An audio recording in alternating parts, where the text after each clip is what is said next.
청문회 3차 라운드, 3차 청문회 이야기 한번 해볼게요. 여기서 세월호 7시간에 대한 얘기가 주로 나왔는데요. 이걸 보고 있으니까 이 3차 청문회는 거짓말의 향연. 나온 증인들이 전부 다 거짓말 해야 되는 사람들이에요.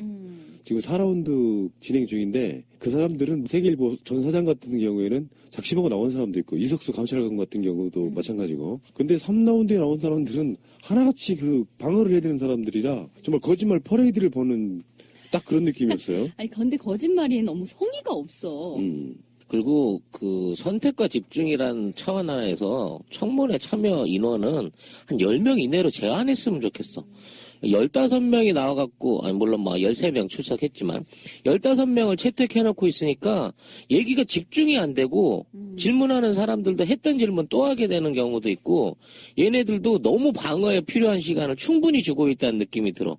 한 5명 정도씩만 딱 앉혀놓고, 그냥 정신없이 연타로 까고, 그 다음 한 놈만 패는, 이런 청문회가 좀 돼야 될 것 같다는 생각이 들더라니까. 맞아요. 집중도가 너무 떨어지더라고요. 되게 루즈하고, 그 질문을 하는 사람도 정확하게 상대로부터 대답을 아니할 수 없게끔 만드는 그런 기술이랄까?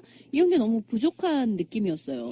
일단은 뭐 의원들이 윽박 지르는 거 말고는 기초적인 그 증거 자료를 대부분 제시할 수가 없는 상황이잖아요. 추론만 가능한 상황이니까. 증거는 지들이 다 없앴잖아. 출입 기록부터 시작해서 의료 기록, 모든 기록을 다 없앴더만, 뭐 세월호하고 연관된, 이 정부하고 연관된 기록은 남는 게 없어, 진짜. 그러니까 왜 이렇게까지 없앴고 또 나와서도 관계된 사람들이 참 민망할 정도. 김장수 같은 사람은 정말 나무님이 말씀하신 것처럼 책임을 져야 하는 입장인데 여기에서 계속 굉장히 무성의한 답변을 하면서 뻔뻔하게 이제 그러고 있는 모습이 굉장히 이렇게 보는 사람은 화가 나는데 그 스스로는 굉장히 내가 잘 방어를 하고 있다 이렇게 생각을 하고 있을 것 같아서 더 화가 나는. 거기다가 질의 시간이 너무 짧아. 7분이 뭐야. 예전에 한참 청문회라는 게 도입돼서 각광받을 때는 30분씩 했대. 국회의원 한 명이. 그래야 뭐 이렇게 집중적으로 파고도 들지. 들을만 하면 마이크 꺼져. 방송이라는 게 왜 음성이나 이런 것들이 중간에 뚝 끊기면 딴 일 하다가 텔레비가 이상하게 됐나 하고 보게 된다 그 상황에 항상 마이크가 꺼져 있는 거야. 이 방식은 뭔가 좀 잘못된 게 아닌가 그런 생각도 들어갔고요. 어쨌든 간에 아까 이야기 나온 것처럼 김장수 이야기부터 해봐야 됩니다. 3차 청문회의 주인공은 사실 김장수였다고 보는 게 맞죠. 그 사람만 뭔가 준비가 된 증인 같은 느낌이었고, 의사들 같은 경우는 저것들은 왜 나왔나? 얼굴만 팔려갖고 앞으로 장사에 지장돼. 그런 느낌이었어요. 장사에 지장돼.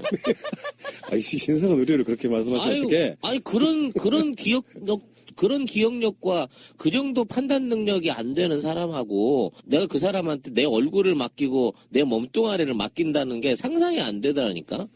완전히 초 엘리트를 갖다가 바보 만들어 버리더만. 네, 맞아요. 지금 이 상황에서 지난번에 서울대 의대 교수 플러스 지금 나오는 5만 종류의 의사들을 통해서 정말 이 의료인에 대한 신뢰는 정말 땅에 떨어졌다. 의료인의 한 사람으로서 정말 민망합니다. 그러니까 김장수도 말을 바꿨어요. 자기가 옛날에 했던 말. 유리창을 깨서라도 구하라. 이 지시는 들었던 건지 안 들었던 건지 생각 안 난다. 이런 거고. 다시 말씀드리지만 김장수는 중국 주중대사로 있으면서 최근에 박근혜 씨의 알리바이를 하나 만들어주는 역할을 하나 했어요. 중간에 이 지시를 들었다라는 얘기를 했잖아요. 그게 이제 뜬금없는. 제가 이제 뭐 다른 티서 커버에서도 그런 얘기를 했는데 이 사건의 핵심은 부작위라 그랬잖아요. 물론 사람이 존재라는 걸 하니까 뭔가를 했겠지. 근데 이제 대통령으로서 일을 전혀 안 했다는 것이 세월호 7시간의 핵심인데 이제 와서 뭔가를 했다라는 실드들이 계속 나오고 있는 부분. 최소한 자고 있지는 않았다. 또는 정반대로 자면서 시술을 받지는 않았다. 요거를 뒤집어 엎으려고 하는 시도들이 보이는 그 느낌이라서. 아니, 근데 이거 위험한 증언이에요. 휴대폰 통화를 했다 그랬거든. 이거는 통화 기록 뒤지면 100% 나와요. 몇 시에 했고 누구랑 해서 무슨 번호로 했는지. 만일 해봐서 그 기록 없으면 어떡할 거야? 다 알아봤겠고 기한이 있을걸요? 휴대폰 그 기록 지금 2년이 넘었잖아요. 야, 그럼 내일부터 웬만한 증인은 다 통화했다고 하게 생겼네, 이러다가 또. 1년 정도 보존하고 있던 자료도 삭제하는 애들인데 다른 어떤 패널이 그렇게 이야기를 하시더라고. 1년 정도만 보관한대요, 통화 기록을. 그러면 그 통화 기록 없는 거를 지금 무조건 얘기할 수 있죠. 2년 지금 8개월 정도 지난 시간이 됐으니까. 그러니까 얘들은 거짓말을 위한 모든 실드라고 보시면 돼요. 그때 왜 그 얘기 안 하고 지금 이제 와서 박근혜의 알리바이를 만들어주느냐 말이에요. 근데 알리바이를 만들려고 노력한다는 것은 알겠는데 그게 그다지 썩 매끄럽지는 않아요. 지금 어제 그제 또 나온 알리바이 중에 하나는 그 미용사가 오후에 간 거 그거 말고 오전에 또 갔다 이런 이야기도 있단 말이에요. 그래서 오전에 가서 3시간 동안 아이롱 파마를 했대. 그 얘기가 또 있어요. 그래서 파마를 했다고? 오전 낮절에 3시간 동안 아이롱 파마를 했대요. 그러니까 정말 그 세월호가 막 잠기는 그런 상황 때에 아이롱 파마를 하고 있었다. 이제 시간을 못 대니까 이제 스스로 무덤을 파는구나. 근데 나는 그 얘기를 딱 듣는 즉시 아하 그 뒤에 있었던 오후에 있었던 그 올림머리 이야기도 쉴드용이었구나라는 게 더 확실하게 느껴지는 그런 느낌이었어요. 왜냐면요, 앞전에, 오전에 아이롱 파마를 하고, 그리고 그 이후에 다시 올림머리를 했다. 이것도 굉장히 우스운 노릇이고, 만약 아이롱 파마를 하고 있었다고 하면, 그렇게까지, 상황 파악을 안 하고, 못 하고, 있었을 리도 없거든요. 하여튼 어제 김장수의 증언, 그때 김장수의 증언에 2가지 결정적인 그 허위가 있어요. 첫째로 얘기하자면 자기가 증언을 하다 역공을 한 건데 서면 보고를 했지만 관저로 하나 보내고 집무실로 하나 보냈다는 거지. 어디 있는지 몰라서. 이게 어디 있는지를 몰랐던 거야, 저 그렇죠. 자신도. 알았으면은 네. 관저면 관저, 집무실이면 집무실로 특정을 해서 보냈을 텐데 2군데 다 보냈다는 건 어디 있는지를 모른다는 그리고 거죠. 그걸 피드백을 받지도 못한 거야. 그렇죠. 봤는지 어쨌는지. 그래서 그거를 증명해 주기 위해서 휴대폰 통화했다는 얘기를 중간에 끼워넣은 것 같아. 그리고 오후에도 예전에는 그 2시 이후에는 보고를 안 했다고 했다가 또 2시 50분엔 직접 전화로 보고를 했다. 이 얘기가 이제 이렇게 맞춰 들어가는 거거든. 그렇죠. 그러니까 우리가 얘기할 때 최소한 이 사람 11시부터 2시 반 이후까지 한 번도 아무런 조치를 하지 않았다는 데 대한 유일한 증언이 얘가 새롭게 50분에 전화 보고를 했다. 이 얘기로 지금 이제 그거를 뭉개져 나가고 있는 그렇죠. 상황인 거예요. 그래서 아직까지도 김장수의 말 이외에는 지금 묻혀져 있는, 그러니까 11시 이후부터 2시 반 이후까지 미용사가 나타나기 전까지, 미용사의 알리바이 이전까지 빈 밥그릇을 넣었다, 아니, 밥그릇을 넣고 빈 그릇이 나왔다라고 하는 조리장의 어떤 증언 말고는 아직까지 소재를 밝혀주거나 행적을 밝혀줄 수 있는 아무런 내부적인 자료가 이번 청문회에서도 안 나온 거예요. 근데 밥그릇을 넣었다 뺀 넣었다가 거죠. 빈 그릇이 나온 거는 그 안에 박근혜가 있었다라는 걸 특정해낼 수가 없는 이야기예요. 그럼 박근혜 애완견이 있나 그 안에? 그러니까 뭐가 딴 게 있었을 수도 있고 그게 꼭 생물체가 먹었다고도 말할 수가 없는 거잖아. 안에서 일종의 먹는 아르바이를 위해서 음식물 쓰레기를 따로 버리는 이게 있을 수도 있겠구만. 결정적인 김장수의 태도에 있다고 봐요. 왜냐하면 그 당시 상황을 대통령한테 직보를 할 만큼 중대한 상황으로 여기지 않았다는 증언을 했거든. 네. 이건 참 충격적인 거란 말이야. 그 이제 대표적인 게 그거였죠. 당시에 통영함이 그 아이들을 모두 구출할 수 있는 그런 통영함이었는데 그것을 해군 참모 총장이 통영함 출동을 2번이나 시켰는데 2번 다 막혀가지고 못했다는 거잖아요. 그래서 그 당시에도 그러면 해군 참모총장의 오더를 막을 수 있는 지위에 있는 사람이 과연 누구냐? 그러면 합참의장이거나 국방부 장관이거나 국정원장이거나 대통령이거나 이렇게밖에는 없다. 그런데 그 군대 안에 있는 사람들 말로는 합참의장과 이 그 해군 그 참모총장은 매우 가까운 사이이기도 하고 이런 것을 막을 사람이 아니래요. 그러니까 그 사람은 아니고 나머지일 것이다. 이런 증언까지도 나왔거든요. 근데 여기에 대해서 그러면 이게 대통령이 막은 거냐? 이걸 어떻게 보고를 했냐? 이걸 이렇게 물으니까 떡하니 하는 소리가 그거는 대통령에게 고하고 자시고 할 만한 게 아니다. 그리고 아마 참모총장이 알아서 할 일이지. 그게 뭘 그렇게까지 윗선에 보고를 할 게 뭐가 있냐. 이렇게 얘기를 했단 말이야. 그러니까 이 정도 사안은 참모총장이 아마 했을걸? 이라는 의문만 하나 더 던져주고 매국식 참모총장은 이제 잘못하면 혹시 내가 말을 잘못해갖고 밑에 애들이 출동을 막았나? 이거를 증빙해야 될 상황이 된 거야. 우선은 다 필요 없대. 이런 가벼운 일에 대해서는 윗선까지 보고할 건덕지가 아니라는 거야. 더더욱 충격적인 거는 자기는 2시 이후에는 안보 상황에 신경 쓰느라고 세월호는 관심을 못 뒀대요. 그러니까 이거는 아주 사소한 일이었던 거지. 이 그렇지. 사람한테는. 한 300명 정도 여객선에서 아이들이 빠져 죽고 수장돼 있는 상황을 구출하는 거는 얘한테 진짜 북한의 어떤 현실적인 위협 앞에서 아무것도 아닌 상황이었다는 식으로 가볍게 지금 증언을 했단 말이에요. 이런 태도 자체가 과연 혹시 이 인간도 정말 이 세월호 사고 자체가 의도로 조작된 시나리오 안에서 진행되는 일단 훈련 같은 걸로 생각했기 때문에 당시에 실제로 그냥 정해진 대로 흘러가나 보다 하고 가볍게 대체를 했던 것에 대한 일종의 반증 내지는 그 역으로 된 자백이 아닌가 싶은 생각이 든단 말이에요. 근데 지금 단순히 그냥 나는 그 별거 아니라고 생각했어 이런 식의 이야기가 이 사람이 개인적인 뭐 신념하고는 관계가 없는 이야기예요. 왜냐하면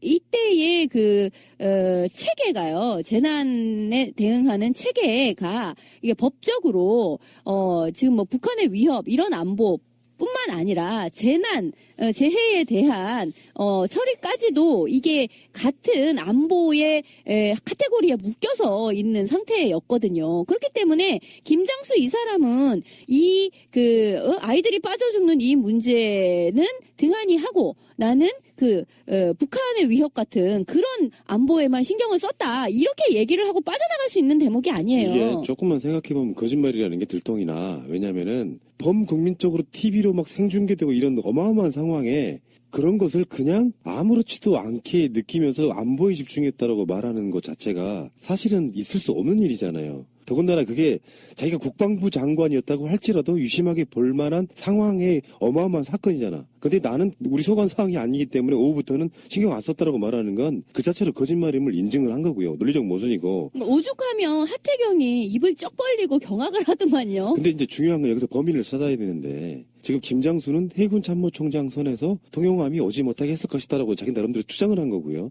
거기에 대해서는 어떤 증거도 없는 상태예요. 근데 실제로 이런 걸 결정을 내릴 수 있는 사람은 대통령이라고 했잖아.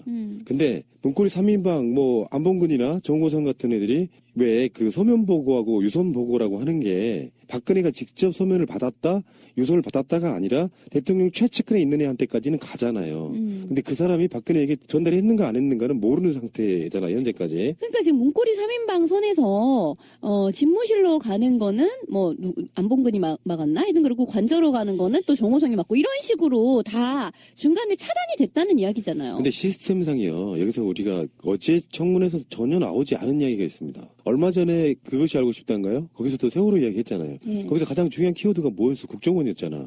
우리가 예전에 꽤 오래전에 한 2년 정도 전에 이런 걸 막 추론하다가 국정원이 연관돼 있다고 하면서 막 경악했던 그때로 다시 돌아가 보면 보고 라인의 인터셉트라는 게 있을 수 있잖아. 그러니까 지금 세월호 의혹 시리즈에도 보면 박근혜한테 보고는 들어가고 청와대에서 나눈 그 통화 기록이나 그 음성 파일에는 그렇게 들어있잖아요. VIP가 뭐 보고 싶어 하신다 그러는데 요거는 박근혜가 실제로 그렇다기보다는 그 애들이 보고를 빨리 올리기 위한 수단으로 VIP를 핑계를 대거나 그렇죠. 또는 박근혜 최측근에 있는 애들이 그렇게 옷도 전달해 주는 거 있잖아요. 박근혜가 라이브로 살아있는 것처럼 해줬을 가능성이 높고 그 과정에서 최순실이 국정원 라인이 있다 그랬죠. 그러니까 최순실과 국정원의 어떤 관계일 수도 있지만 예를 들어서 정부의 인터셉트라는 것도 있는 거야. 여기는 국정원입니다. 그러니까 해군 통영함은 돌아가세요라는 오다가 직접 갔을 수도 있다고 생각해요. 그렇죠. 네. 그러니까 이제 항상 투트랙을 생각해야 된다고 했잖아요. 박근혜가 그날 파마를 했든 약을 먹었든 시술을 받았든 멍을 때리고 아무것도 하지 아니한 상태가 있는 것이고 그 공백을 누군가가 꿰차고 앉아서 계속 아래로부터 올라오는 보고를 자기 손에서 묵살하고 자기는 자기 안에서 창조적인 오더를 내리고 있는 그러한 상태에 누군가가 있다는 거잖아요. 그게 김기춘이 되었든 최순실이 되었든 그 누가 되었든 그 자리에서 국정원을 하나의 행정부서로 끼고 그리고 그 오더를 내리고 있었다. 악마의 오더를. 그럼으로써 지금 이야기한 이런 식의 구조를 적극적으로 방해하는 구조가 일어나는 것을 못하게끔 막는 그런 것을 하는 사람이 있었다는 거죠. 그리고 김장수가 2시라는 시간 이후로 나는 관계 안 했다라는 게 이미 이 상황에 대한 사후 처리,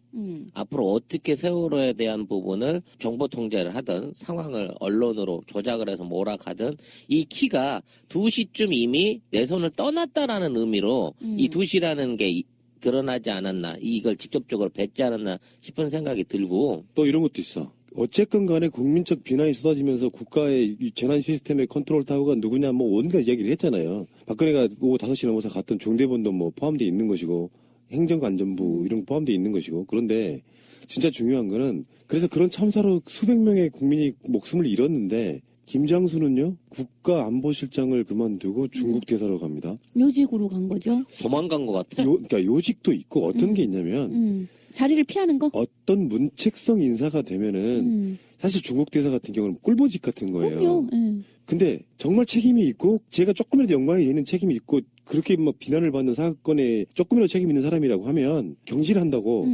공무원으로서 책임이랄까 이런 걸 묻잖아요. 그렇죠. 근데 김장수를 빼기는 뺐어요. 국민적 어떤 여론 같은 것들이 다 이렇게 맞물려지면서 빼고 그 다음에 누가 들어갔냐면 김관진이 들어가요. 그 김관진은 지금 로키드 마틴이네 최순실이네 사드 이런 거랑 연관이 있는 그 주체적인 인물로 우리가 의식이 그렇죠. 되고 있지 않습니까? 그런 면에서 보면 김장수가 뭔가를 알고 있는데 아예 빼기에는 공범적 관계에 있어가지고 김장수 자체가 뭔가를 알고 있다면 정권에게 그게 좋을 리 없잖아요. 그러니까 가까이 두어야 되는 거지 또. 실제로 이 사람은 군인이었단 말이에요. 이게 외교랑 무슨 상관이 있습니까? 그렇죠. 근데 중국 대사로 꽂아요.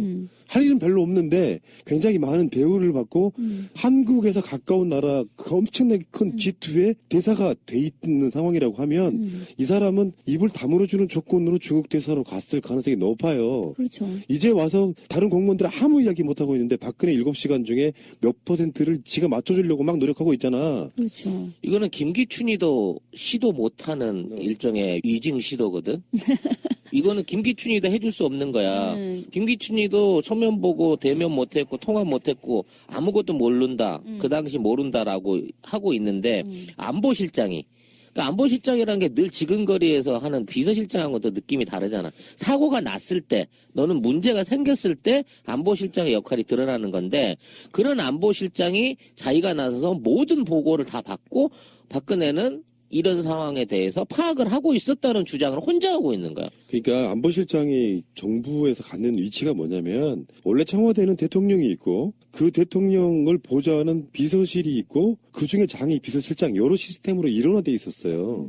그러다가 국가 안보를 중요시하네 뭐네 이런 느낌으로 비서실장하고 동격의 안보실이라는 걸 만듭니다. 그래서 이게 삼각체제가 되는 거야. 대통령을 중심에 두고 비서실 그리고 안보실장 이렇게 해가지고 안보 코스프레로 지금 이미지를 만들려고 했던 것이 바로 안보실장이라는 직책의 의미를 갖고 있는 거거든요. 그러니까 이번에 그 판도라라는 영화가 이 시기에 맞춰서 굉장히 많은 그 관객들이 몰리고 있다고 하는데 거기에 이제 지진 이후에 핵발전소 사고가 나면서 국가안보실이 비상으로 열려가지고 그 안에서 진행되는 모습을 봐요. 그러면 그 안에서 어떤 방식으로 대통령이 일을 해야 되는가를 들여다볼 수 있는 일종의 예가 되거든요. 근데 박 대통령은 충분한 정보를 보고받고 있었고 그 정보를 보고받는 차원이 TV 시청을 하고 있었을 거라는 거야. 그러니까 TV로 우리가 모든 정보를 다 보고받으면서 국가 대사를 논할 수 있는 위치에 있다는 증언을 하고 있는 거예요. 실제 국가를 운영하기 위한 국가안보실을 가지고 있고 운영을 하고 있고 그 안에 체계가 어떻게 돼 있는지 알고 있는 안보실장이 이런 위기 상황에 대통령이 그 자리에 나타나서 긴급 사항을 처리하지 못하고 구조를 비롯한 사건 파악에 대한 전말을 못하고 있는 것에 대해서 이런 거는 신경 쓸 깜냥도 아니다라고 증언을 하면서 말도 안 되는 이 증언을 하고 있는 거야. 이 새끼 다시 중국 보내면 안 돼. 이거 다시 가면 망명할 것 같아, 정치적으로. 이게 큰 거짓말을 했기 때문에, 예, 그럴 수도 있는데. 그러니까 국가안보실이 그 박근혜 정부가 출범하자마자 설치된 기구거든요. 그전에는 없었어요. 그러니까 이 국가안보실에 보면 이런 게 있어. 국가안보의 목표가 영토와 주권의 수호, 국민 안전의 확보, 이게 중요해요. 국민 안전의 확보. 우리는 이제 국가안보실 또 이 정권의 안보 전략 그러면 북한의 리스크를 이용해가지고 뭔가 정권을 옹이하겠다 이런 느낌으로만 받아들이지만 실질적으로 국가가 존재하는 대표적인 이유 중에 하나가 적으로부터 국민을 보호하는 것도 있지만 국민의 생명과 안전을 담보로 해서 이것 때문에 국가안보실이 이번 세월호 사건의 컨트롤 타운이 아니냐에 대한 논란은 끝없이 있었어요. 그게. 그렇죠. 그러니까 쟤네들은 자기들 책임을 피하는 어떤 목적으로 대북 관련된 외국에 관련된 것만 하는 거라는 뉘앙스를 계속 주려고 노력을 해왔단 말이에요. 근데 그 이전에 이미 노무현 정부 때 그런 개념이 확립이 돼 있었어요. 청와대나 이런 정부로부터 국가 안보에는 국민의 안전 생명에 관련된 게 포함됐다. 그게 저기 침입이 아니라도 그리고 대형 재난에는 국가 안보랑 직결되어 있는 서로 간의 연관성이 있다라고 그 개념을 정립해 놓은 상태였단 그렇죠. 말이에요. 그 개념 하에서 만들어진 그 어떤 조직 개편이 있었던 것이고 그렇기 때문에 지금 김장수가 하는 이야기는 굉장히 뭐랄까 실제 맞지 않는 이야기를 굉장히 한가지게 하고 있는 거죠. 게다가 지금 그 통영함을 돌려보낸 거는 지가 알아서 할 일이지 뭘 보고하고 말고 할 건덕지도 아니다. 이런 식으로 얘기를 했지만 참 의아하게도 그 당시에 아이고 억울하오라고 할 만한 그 해군 참모총장 같은 경우에는 지금 또 이 군납비리 관련해가지고 지금 구속이 돼 있지 않습니까? 그러니까 이미 또 이런 어떤 중요한 위치에 있었고 중요한 오더를 내렸지만 이게 가로막힌 사람은 또 이상하게 참으로 억울하게 보일 수밖에 없는 무죄가 형편에 돼 있어요. 났어요. 무죄가 결국엔 났어요? 무죄가 났어. 결국 무죄가 났어요? 하여튼 총편적으로 말하자면 김장수는 말 그대로 논할 가치도 없는 이번 청문회가 나는 최악의 사기꾼이고 반드시 위증죄로 처벌받아야 될 정말 양심을 저버린 박근혜의 마지막 충신으로 기록해야 될 순장조에 하나 추가입니다. 이 자식은 진짜로. 그래서 이번에 황기철 전 해군 참모총장을 참고인으로 부릅니다. 그래서 김장수하고 대질을 하기로 해요. 이거 재밌겠는데? 그렇군요. 그러면 누가 어떤 오다를 줬는지가 명백하게 밝혀지겠죠? 그 자리에서 실장님이 나한테 전화해가지고 그거 출동시키지 말라고 별 뗀다고 저한테 협박했잖아요. 이렇게 좀 얘기해주는 그런 멋진 쇼가 한번 있었으면 근데 좋겠는데. 사실 정권에 있어서 코어를 한번 봐봐봐. 박근혜, 이용됐건 뭐했건 간에 우리 영부인 박근혜 씨가 계시고 또 대통령 최순실 씨가 계시고 그 수하에 문고리 3인방이 있고 얘들이 진짜 코어잖아요. 그리고 한 단계 밖에 나가야 김기춘과 우병우 이런 사람들이 있단 말이에요. 근데 사실 이런 군인들이 방산 미래에 엮여 있을지 모르지만 그런 느낌도 없고 김장수는 제가 봤을 때는 청와대에 있었지만 어떤 넘버링으로만 보면 3인자 정도 되는 거예요. 청와대에서 대통령, 비서실장, 안보실장 이렇게 되는 사람인데 이 사람은 정권의 코어라고 보기는 어렵잖아. 그러니까 김장수는 어떤 방패막이로서의 느낌이 좀 강하고 이 오다를 내렸을 가능성은 저는 없어 보이고요. 그 사이에 국정원, 최순실 연관이 있다고 봐요. 나는 단순하게 무슨 굿설 이런 게 아니고 어떤 이유에서 간에 국정원하고 최순실하고 바로 라인도 있다고 지금 나오고 있잖아요. 그러면 그 최순실이 꽂은 네. 국정원의 인사들이 있다는 있고. 거잖아요. 그리고 사실 우병우의 라인이 국정원 제2차장이라는 얘기도 있고 그렇죠. 이런 관계들을 들여다보면 국정원이 청와대를 팔았건 국정원이 청와대에게 의뢰를 했건 어쨌든 간에 통영함의 출동을 막은 장본인은 청와대의 범인 중에 한 명은 있다라고 보는 거죠. 일단 그런 거고 누가 그런 얘기까지 했잖아요. 심지어 박근혜를 그 보고를 전혀 못 받게 해서 그 사이에 박근혜의 메시지라고 하고 문고리라든지 최순실이라고 하든지 이런 애들이 그 메시지를 왜곡해버렸다라고 이야기하는 사람도 있습니다. 이 자식은 언제든 나중에 그 대질신문을 통해서든 또 그 안에서의 실제 오다 보고를 하는 과정 중에 밑에 있는 어떤 그 부하 직원한테서 올라온 정보들을 어떻게 보고서로 작성했는지 낱낱이 까발려가지고 이번 위증에 대한 죄를 반드시 물어야 될 아주 악적 중에 악적이라고 판단이 됩니다. 그래서 이제 얘가 주로 이슈를 많이 빨아먹기는 했지만 사실 나머지 그 미용 시술에 관한 그 의사들하고의 그 얘기 해봐야지 이제. 뭔가 좀 많이 밝혀진 게 있어요. 사실은 그쪽이 더 흥미진진했던 거야. 잠깐만 그 이야기 전에 마무리를 자연스럽게 짚고 넘어갑시다. 어쨌든 간에 김장수도 어디 있는지 몰랐고 김기춘도 일주일에 한 번도 못 봤고 조윤선도 독대한 적이 없었고 그러니까 화장하고 머리 손질하고 이런 거 외에는 전혀 사람들이랑 접촉 자체를 안 하는 사람이에요. 이거 일본말로 왜 그런 애들 있죠. 히키코모리. 히키코모리. 딱 그 느낌이잖아요. 야, 그나마 주사 놔준 간호장교하고 미용사가 최측근이네. 그렇죠. 그 사람들은 그렇죠. 최소한 얼굴은 보고 손은 만져봤을 거 아니야. 권력과의 거리가 제일 가까운 놈들이었어. 힘이다, 힘. 근데 그런 애들까지 나와서 거짓말로 실드를 치니. 그 사람들은 박근혜를 유의할 수밖에 없는 자리에 있다고 저는 보고요. 특별히 뭐 월수진 일이 있어가지고 그 박근혜에 의해서 사법처리를 당했다거나 여러 악을 품고 있는 사람들이 아니지 않습니까? 그러니까 어쨌건 간에 박근혜가 왜 혼자 있는 걸 좋아했을까? 그 부분에 대해서는 우리가 방송으로 여러 차례 유추가 될 만한 얘기를 많이 했기 때문에 일단 넘어갈게요. 성향이 그런 사람도 있을 수 있어. 간혹은 정신적으로 약간 문제가 있어서 대인공포증도 있을 수 있고요. 사람 만나는 거 싫을 수도 있고. 대인공포증이 어떻게 정치를 하지? 너무 어이가 없네. 아니, 그 완벽한 이중의 인격인 거야. 그래서 무대 위에 올라가서 뭐 마이크 잡고 연설 같은 거는 어떻게 대충 하고 막 박수 치는 건 되게 좋아하는데 기본적으로 사람 만나가지고 대통령이 만난다는 게 대부분 다 업무예요. 밥 먹고 덕담 나누는 것 정도 빼고는. 그러니까 그게 너무 싫은 사람 그 생각을 해봤거든. 우리 꼬맹이가 조그만 인형들 있죠. 밥 인형 같은 거. 요 인형들 이렇게 신발 신기고 하는 그런 놀이 있잖아요. 그런 유로 놀았다고 생각하면 병적인 그런 느낌이 좀 들고요. 이거 어쨌든 히키코모리. 뭐 그게 좀 가깝다. 이렇게 보시면 될 것 같고. 그런 사람이 어떻게 시장에 가끔씩 나오면 세상이 정말 신기했을 거야. 더러웠을까? 아니 그러니까 감자를 냄새를 맡아보고 갑자기 고춧가루를 보고 이 귀한 것이라고 하고 이상한 소리를 하긴 했잖아. 어묵을 처먹고 반은 보관했다 이따 처먹겠다고 하고. 싸가지 없다 그랬나? 진짜 그거 사실일까? 아니 어묵을 왜 이따가 먹어?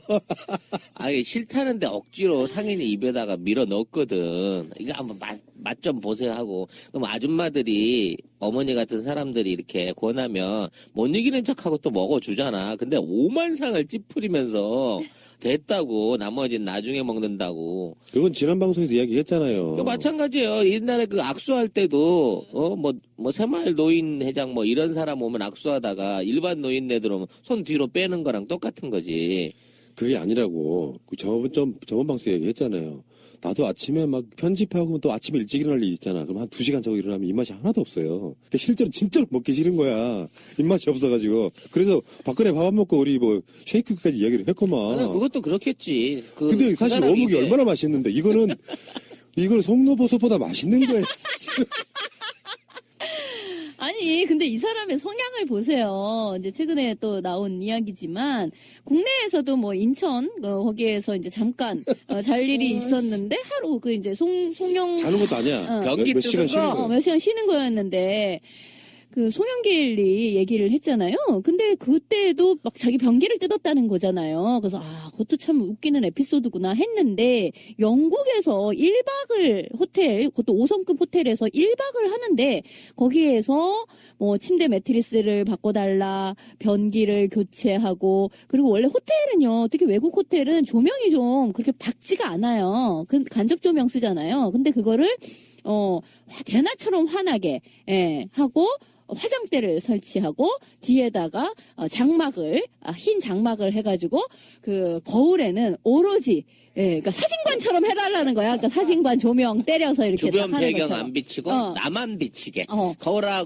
누가 제일 얘는 거울 보면서 자기 자신하고 말하는 취미가 있는 것 같아 이제 봤더니. 근데요, 가끔 왜 이제 헐리우드 스타 여배우라든가 이제 국내에서도 이제 뭐 유명 여배우 같은 경우에는 이렇게 항상 분장실도 이제 혼자 쓰고 환한 거울 상태에서 이렇게 반사판이 있는 상태로만 자기를 보고 싶어 하는 그런 이제 나르시시즘의 극치를 달리는 그런 여배우들이 가끔 있어요. 그래서 이렇게 회자가 되기도 하고 그래요. 이제 정말 여배우 공주병 막 이제 이런 식의 얘기를 하거든요. 근데 이거는 그 중에서도 정말 돌을 더했다. 뭐야 도대체? 아니, JTBC 뉴스에 나온 꼭지예요. 박 대통령 백설공주풍 옷 즐겨 입어였고 백설공주하고 박근혜를 비교까지 해놨어. 그러니까 깃을 이렇게 뒤로 세우는 그 패션이 백설공주 왜 사과 이렇게 들고 있을 때 뒤에 카라가 이렇게 위로 서 있잖아요. 맞아 그러네. 그러니까 그런 패션을 좋아했다는 그걸 거죠. 차이나 칼라로 하지 않아 우리는 보통? 아니 차이나 칼라는 더 높지. 옛날 왜 교복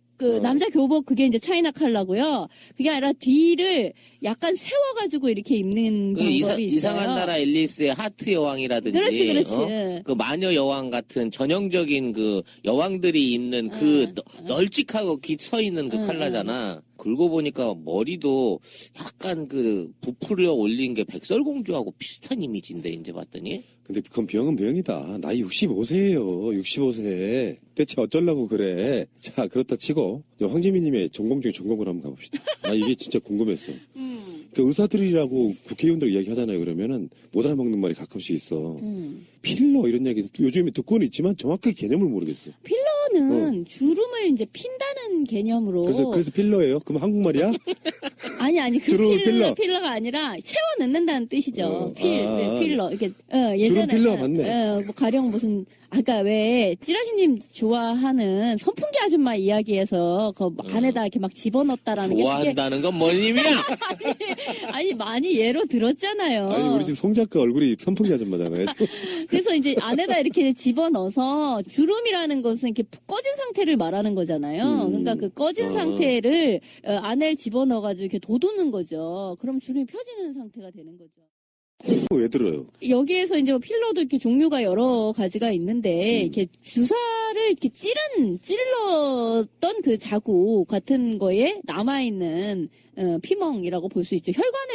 원래 멍이라는 거는요, 뇌출혈을 말하는 거예요. 그러니까 안에서 혈관이 터졌다를 얘기하는 거예요. 근데 혈관을 잘못 찌르게 되면 그 혈관에서 피가 새어 나오면서 멍이 드는 거죠. 그게 이제 죽은 피가 되면서 까매지는 그렇죠. 거예요. 그러면서 이제 차차 흡수가 되는 거죠. 아무튼 이 사람은 그 사실상 증언안에서 최신수를 문건 파동 이후에 알았다고 하지만 이미 보안 손님으로 나 보안 손님이란 말도 나 처음 들었어. 사랑방 손님과 어머니도 아니고. 보안 손님으로 등급돼서 프리패스로 보안 손님과 최순실. 낮이나 밤이나 청와대를 들락날락거릴 수 있는 권한을 갖고 있었다는 거야. 그 사건 이전부터. 그리고 아무 때나 그러니까 사실 필러라든지 보톡스 같은 거는 독극물이잖아요. 보톡스는 실제로 이제 독이죠. 보톡스, 그 신경마비를 시키는 독이죠. 필러는 필러 자체가 독은 아닌데 이제 이물질을 집어넣는 거니까요. 가끔씩 부작용이 생기는데 그게 뭐냐면 혈관 같은 거를 막아서 왜 필러 시술 받았는데 갑자기 눈이 안 보여. 눈으로 가는 이제 혈관을 막은 거죠. 이제 그런 경우가 있긴 있죠. 그런 위험한 시술을 주치 허가도 없이 보안 손님이라는 이유로 그 가방에 뭐가 들었는지 모르게 맨날 들고 댕긴 사람이야. 이게 어제 봐서 최고의 그 청문회 스타는 김영재였어, 사실상. 이 사람에 대해서 얼마나 이제 수실 게 이제 많이 드러나는지 이 사람 자체가 일단 그 날에 시술을 안 했다 그랬어. 자기는 골프 치러 갔다 그랬죠. 근데 병원 기록에는 사용 일지가 있었던 거야. 프로포폴 그 내역 장부에 적혀 있었죠. 그래서 나중에는 장모한테 그걸 썼다는 거야. 오전에 잠깐. 오전에 장모한테 쓰고 장모한테 주사를 놔준 다음에 프로포폴까지 놔서 시술을 간단하게 해주고 장모를 마구 흔들어 깨워가지고 깨워놓은 거 보고 자기는 골프를 치러 갔다는 거야. 그러면서 제시했던 게 난 봐라 통행료 영수증도 있다. 이렇게 처음 얘기 나왔을 때부터 나는 알리바이가 있습니다.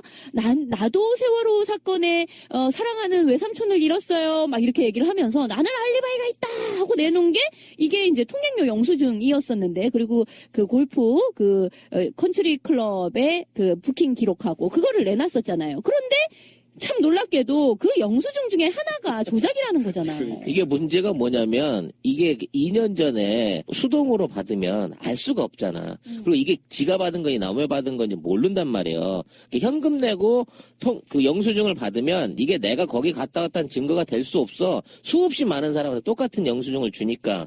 그러니까 하이패스가 통과한 거 그 기록을 뒤늦게 영수증을 발급을 받아서 그걸로 쟁빙을 한 거예요.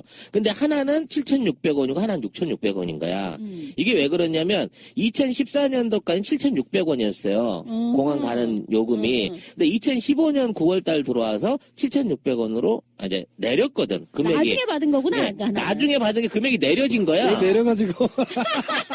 그러니까 왜 1,000원을 깎아줘가지고 들통이 났네. 들통이 난 거야. 이게 하루에 갔다 왔다고 볼 수가 없는 거잖아. 그러면 거짓말 하는 사람이. 1년 뒤에 갔다 온 거야. 어떻게 된 그러니까 거짓말 하는 사람이 범인이네.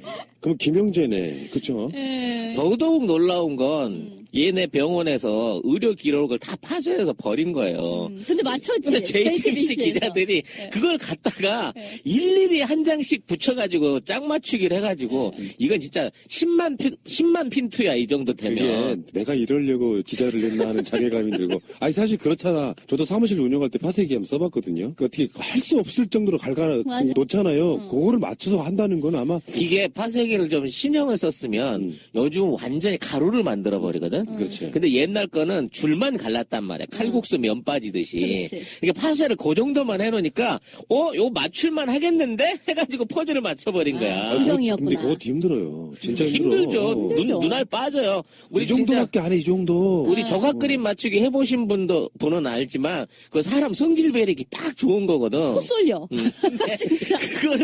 그거를 일일이 아무런 외곽 기준도 없이 일일이 다 맞춰낸 JTBC 기자들의 노고를 칭찬해야 되는 거야. JTBC가 뭐의 약자인지 아세요? 뭔데? 죄다 터트려 버리자 씨발. 야, 시발은 좀 심했는데 확실히 어감이 좋다. 그러면 여기서 결정적으로 뭔가 거짓말이 드러난 사람이 연관되어 있는 범인 중에 하나라고 보면 될 것 같고, 일단 결론 먼저 내려놓고 한번 입증을 한번 해봅시다. 손혜원 의원도 그런 얘기를 했어요. 사실 이 게이트의 핵심은 프로포폴이다라고 얘기를 했어. 그러니까 미용사 이런 얘기 했지만 제가 한 얘기이기도 해요. 왜 머리를 보냐, 얼굴을 봐야지. 5시 반 넘어서 종대본이 나타났을 때 박근혜 얼굴을 봐야지. 하다 일어난 얼굴이죠. 어. 전형적인. 근데 거기다가도 어떤 전문가들은 무슨 시술한 흔적도 있지 않느냐. 그러니까 어제 청문회에서도 그렇게 물었어요. 피멍을 물었죠. 이게 지금, 그러니까 피멍도 물었고, 그 전문가 의사들한테 이게 지금 어떤 얼굴로 보이냐고 하니까 의사들이 막 잘 모르겠다라든지 뭐 그렇게 또 보인다라든지. 그러니까 전반적으로 지금 야당 의원들은 프로포폴을 맞고 시술을 하면서 자다 일어난 게 아니냐라는 쪽에 포커스를 맞추고 있는 게 보여요, 사실은. 아니라고 계속 이야기를 하고 있는 거고.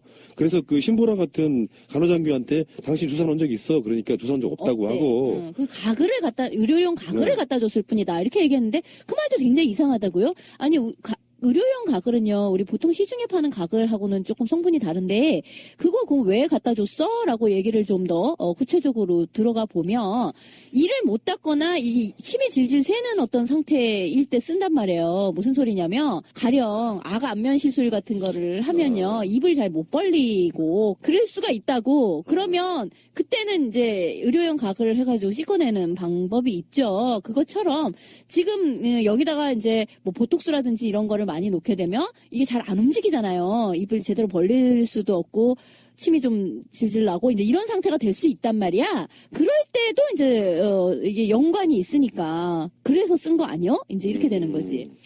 근데 신보라는 가글을 갖다가 제공했다는 걸로만 했을 때는 뭐 처음엔 아무 연관성을 못 가졌어요. 이 미용 시술하고. 근데 미용 시술에 의해서 필러에 입이 마비되면 가글을 한다 또는 뭐 그런 이유로서 의심이 가고 있지만 또는 약물에서 깨어날 때 구취를 심하게 본인이 느끼기 때문에 그걸 씻어내기 위해서 가글을 할 수도 있다라는 의혹도 지금 나오고 있는 상황이에요. 중요한 건 가글을 박근혜가 찾았고 그래서 자기는 갖다 줬다는 게 중요한 거거든. 그럼 당일날 박근혜가 그 안에 있었다는 거에 대한 1차적인 증빙이 되는 거지. 그리고 시술이 됐든 뭐가 됐든 이미 입이 꼬인 입을 제대로 벌릴 수 없는 상황이었을 가능성이 높다는 거예요. 그러면 진실이 가까워지고 있는 것 같네요. 그 청와대에 있었다는 것은 거의 확정적 사실 아니야? 이제는? 그래서 지금 이게 그 세월호 관련해서 김영재가 당일날 청와대에 출입했느냐, 보안 손님으로서 출입을 한 흔적이 있느냐 없느냐가 일단 최고 먼저 밝혀져야 될 부분이고요. 만약 그 전날 갔다고 하더라도 이거는 당일날 사건하고 연결될 수 있는 고리가 될 수 있다는 거예요. 그리고 실제 오후 시간에 간호장교가 들어갔던 거는 가글만 전달하기 위한 게 아니라 박근혜를 각성시키기 위한 일종의 처치, 주사가 필요했기 때문에 무리하게 간호장교를 들여보낸 게 아니냐 싶다는 거지. 아니 각을 갖다 주는데 무슨 간호장교까지 갈 필요가 뭐가 있어. 심부름할 사람이 얼마나 있고 비서진도 얼마든지 갖다 줄 수 있는 건데. 근데 간호장교가 들어갔다는 건 이 사람은 부정하고 있지만 일종의 각성형 약물을 주사하기 위한 그걸 위해서 외부에서부터 초빙을 받아서 들어간 게 아니냐는 의혹이 나오는 거죠. 의무실에서 대기하고 있는 상태에서 간 게 아니잖아요. 부름을 받고 들어갔으니까. 그거 하나 전달 받으려고 걔를 불러들였겠어요. 그랬어요? 네. 청와대 없었다가 외부에서 들어온 거야? 외부에서 들어온 거죠, 당시에. 그러니까 청와대 의무실은 인력이 거의 없기 때문에 관저에서 샀다고 하는 의료용 가글도 그때 40개가 목록에 나와 있었거든요. 그렇죠. 그러니까 평상시 때 그런 짓을 되게 많이 했다는 뜻이잖아요. 그 재고가 거기 있는지 이미 누구든 알고 있는 상황이잖아요. 그걸 굳이 간호장교 시켜서 갖고 오라고 할 필요는 없다는 거예요. 그런가? 뭐 그건 그렇다 치고 어쨌건 지금 그러면은 여기서 드러나는 것들로 봤을 때 일단 김영재가 수상하고요. 거짓말을 해야 될 이유가 없는 사람이 거짓말하면 그 사람 범인인 거잖아. 상식이고 진짜 퍼즐은 이렇게 맞춰지고 있는 거네. 청와대에 박근혜가 있었던 건 맞는 것 같고 미용사는 확실히 트릭이다. 미용사가 만약에 뭐 미용 시술을 했다는 게 굉장히 중요한 이야기고 그게 감추고 싶었다가 인제사 터진 이야기고 만약 그런 거였다면 지금 미용사와 박근혜는 다시 볼 일이 없어야 되는 거잖아요. 근데 미용사는 지금 직무권한 정지가 되어 있는 박근혜에게도 계속 가서 계속 출근하고 있다잖아. 그 계약상. 아니 근데 박근혜 입장에서도 난 이해 못하는 게 그거예요. 만일 미용사나 조리장의 증언이 박근혜한테 해로운 질문이었다 또는 증언이었다라고 생각이 된다고 하면 그 사람이 옆에 이 사람들을 다시 볼까요? 바로 절대 안 볼 거예요. 그러니까 그래야 되는데 제 말은 그렇기 때문에 지금 미용사가 한 이야기는 박근혜에게 해가 되는 폭로가 아니라 박근혜를 보위해주는 일종의 쉴드용 그런 진술일 수 있다는 거죠. 그래서 언니 잘했어 고마워 하는 차원에서 지금도 계속 청와대를 들락거리고 있는 거죠. 결과적으로 봤을 때 누가 이득인가를 보면 답은 분명히 나오는 거거든요. 그렇죠. 의도적인 쉴드를 위한 발언인 것 같고요. 일단 대한민국의 어느 미장원을 가서 나 좀 촌스럽게 깎아주세요. 나 좀 바보처럼 보이게 머리 깎아주세요 하는 사람이 어딨어요. 그거를 일부러 흐트러져 보이게끔 세팅을 했다라는 증언 자체는 이건 미용사가 할 수 있는 증언이 아니죠. 사실상. 저는 그 점에서 저 사람이 망해먹으려고 작정하지 않았으면 저런 얘기는 못했겠다 싶은 생각이 드는 거죠. 내가 그 비유를 그렇게 들었어. 어떤 사람이 도둑질을 하려고 금은 보화가 있는 곳에 손을 딱 내미는데 그 상황에 들킨 거예요. 그래서 너 왜 그래? 그러니까 당신들 반응 보려고 하는 그게 컨셉이야라고 말하는 거 똑같은 거라는 거지.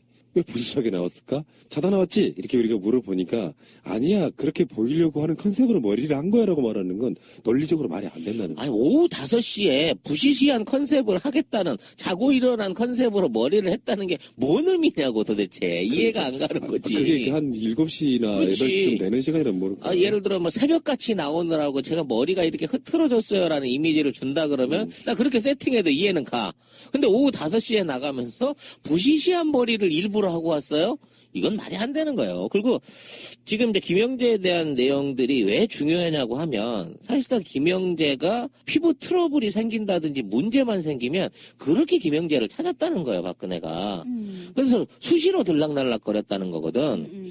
그러면 이렇게 수시로 들락날락거리는 예를 위해서 지금 뭐 여러 가지 사돈이 하는 매침용 실에 대한 사업, 매선침에 들어가는 그 실에 관련된 뭐 특혜 의혹이라든지 뭐 많은 것들이 뒤이어서 대가성으로 흘러나오고도 있지만 그게 중요한 건 아니란 얘기지. 얘가 도대체 얼마만큼 시술을 하고 주사를 놨느냐는 거야. 근데 아무도 주사를 놨다는 사람이 없어.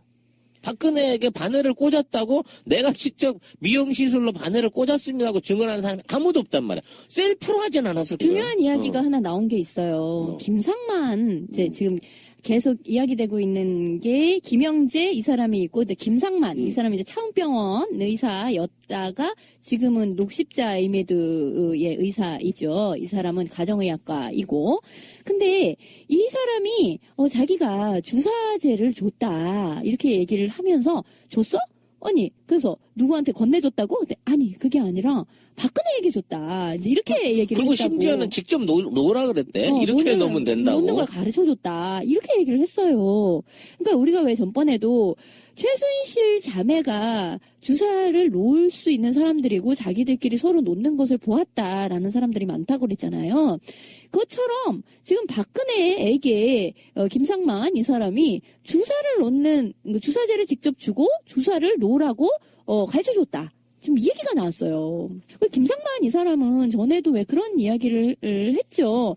청와대 가가지고 박근혜 얼굴이 이렇게 뭔가 시술을 받은 것 같다 이런 얘기를 자기가 또 했다는 거야. 그러니까 나는 그 안에 있는 다른 의사들이 그거는 이제 얘기하지 말라고 이런 이야기도 자기가 들었다고. 그러니까 서로 그런 얘기는 하지 마라. 이제 이런 식의 얘기를 들었다는 거죠. 그러니까 김상만 이 사람도 굉장히 지금 의심 가는 대목이 많아요. 이 사람도 뭔가를 캐 물어보면 많은 것들이 나올 만한데 지금 그렇지 않고 있는 거죠. 청문회라든지 거기 불려 나온 사람들이 무엇을 방어하려고 하는지를 보면 그날 세월호 박근혜 흔적이 보이는 거예요.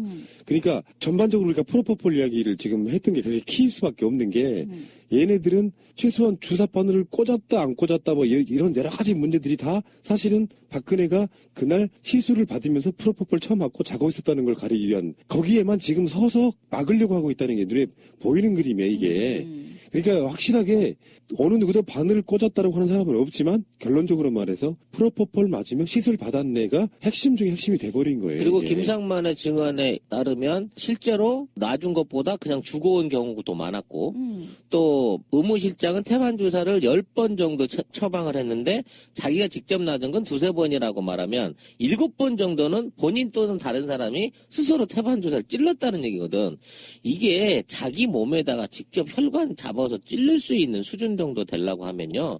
이건 상급 중에 아주 상급 중독자예요. 이 정도 되려고 하면. 근데 내가 봤을 때 지금까지 우리가 들었던 정보를 보면은 박근혜가 직접 찔렀을 것 같지는 않아요. 주사 맞는 걸 싫어했다. 그래서 그게 아프고 그러니까 뭐 프로포폴 맞고 잠든다 뭐 이런 것도 있는 거 보면 그때 그 주사 바늘 찌르는 걸 가르쳐줬다고 하는 거는 박근혜 그런 성향을 모르는 의사가 의례적으로 한번 알려주는 정도였지 박근혜가 직접 자기 스스로 주사 바늘 찔러가면서 시술하진 않았을 거예요. 진짜 선풍기 아줌마지 그럼 그게. 그렇죠. 식용유 막 집어넣고 구리스 넣고 막 이렇게 되는 거지. 아니, 그거는 그 주사기로 이제 얼굴 조직에 넣는 것이고 지금 이 주사를 약을 하는 거는 피하 주사 같은 거는 왜 당뇨 환자 같은 경우에는 그 피하 주사 때? 넣잖아요. 스스로 배에다 꼽는 거잖아요. 그것도 하고 이제 근육 주사는 뭐 팔 같은 데나 엉덩이 같은 데 맞는 건데 이제 그건 조금 간호사가 이제 보통 하는 거고 혈관 주사는 이제 제일 어려운 하기가 좀 어려운 사인이 좀 힘들죠. 하기가 힘든 거고 그런 거죠. 그래서 이제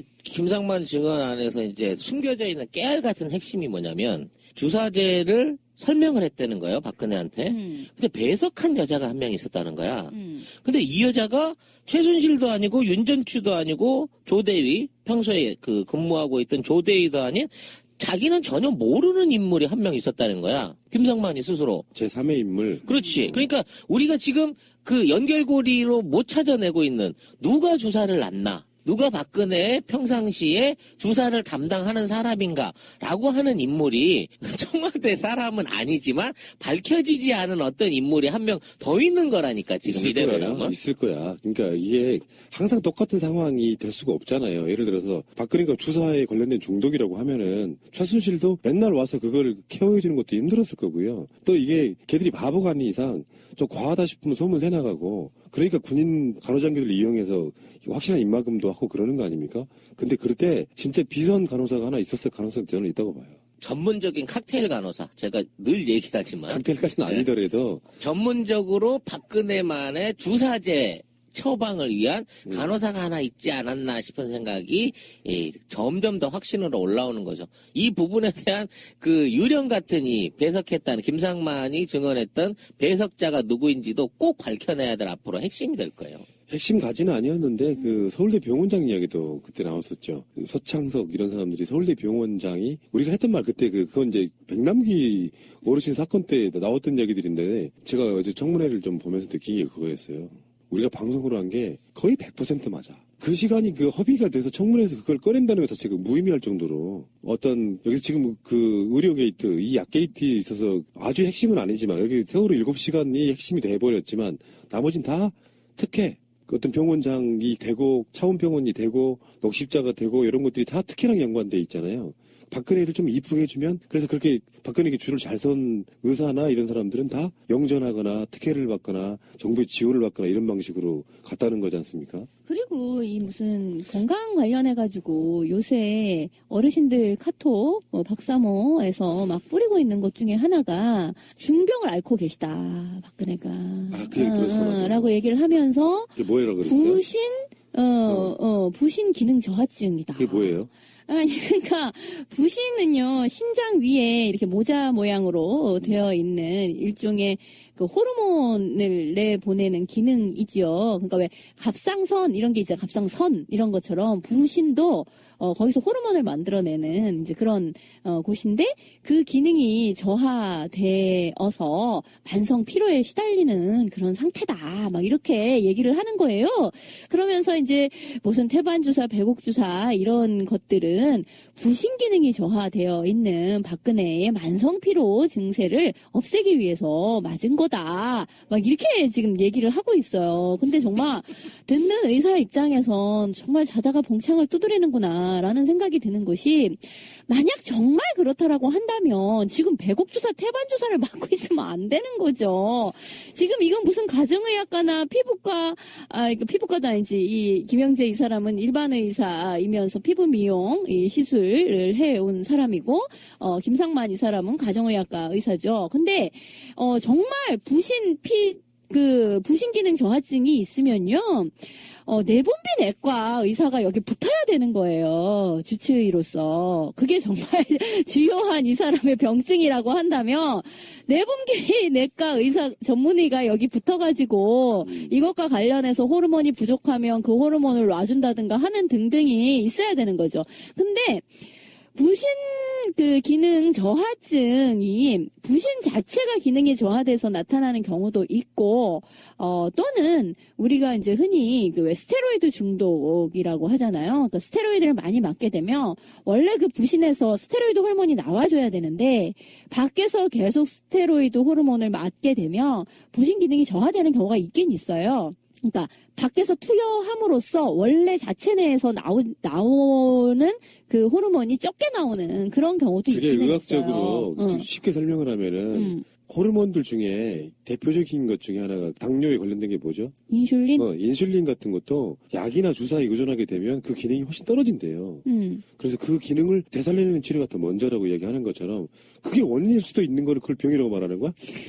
아니, 나는 일단 이 부신 기능 저하증이라는 거 자체를 믿지를 못하겠고, 왜냐하면 그러면 내분비 내과 전문의가 달려들어야지 왜 지금 이따위 이상한 사이드 치료를 하고 있는지도 도통 이해할 수가 없기 때문에 이건 아니라고 생각하는데 명색이 주치의라는 놈이 방송 인터뷰를 통해서 방금 말한 그 부분이 대선 전부터 있는 걸 자기가 알았고 사실 그 시기에 알 수가 없거든.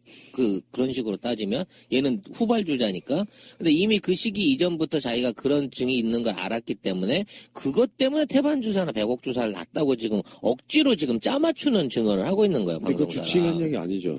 김상만이 한 얘기예요, 이게. 주치의가 아니잖아요, 그 사람. 주치의도 아닌 놈이 이런 얘기를 하니까 내가 지금 하는 얘기잖아. 공식적으로 돼 있는 주치의는 전혀 그런 건강 상황을 모르고 심지어는 박근혜에게 피 한 번 뽑아서 검사해 본 적이 없는데 외부인인 김상만이는 이미 박근혜가 부신 기능에 이상이 있는 거를 대선 전부터 자기는 알고 있었고 그래서 그런 처방을 자기가 해주기 위해서 청와대를 들럭거렸으며 그 권리를 위해서 보안 손님이라는 저도 나도 처음 들어본 마음대로 청와대를 프리패스 할 수 있는 권한을 가진 사람이었다는 거야. 그러니까 이제 피를 왜 뽑아서 그 외부로 가져가서 뭔 검사를 했냐라고 했을 적에 하는 말이 이제 그거였던 거예요. 부신 기능 저하가 갱년기 여성 등등에게 가끔 있을 수가 있는데 그렇기 때문에 그 호르몬 검사를 쭉 하니라고 그렇게 했다. 이런 얘기를 하는데요.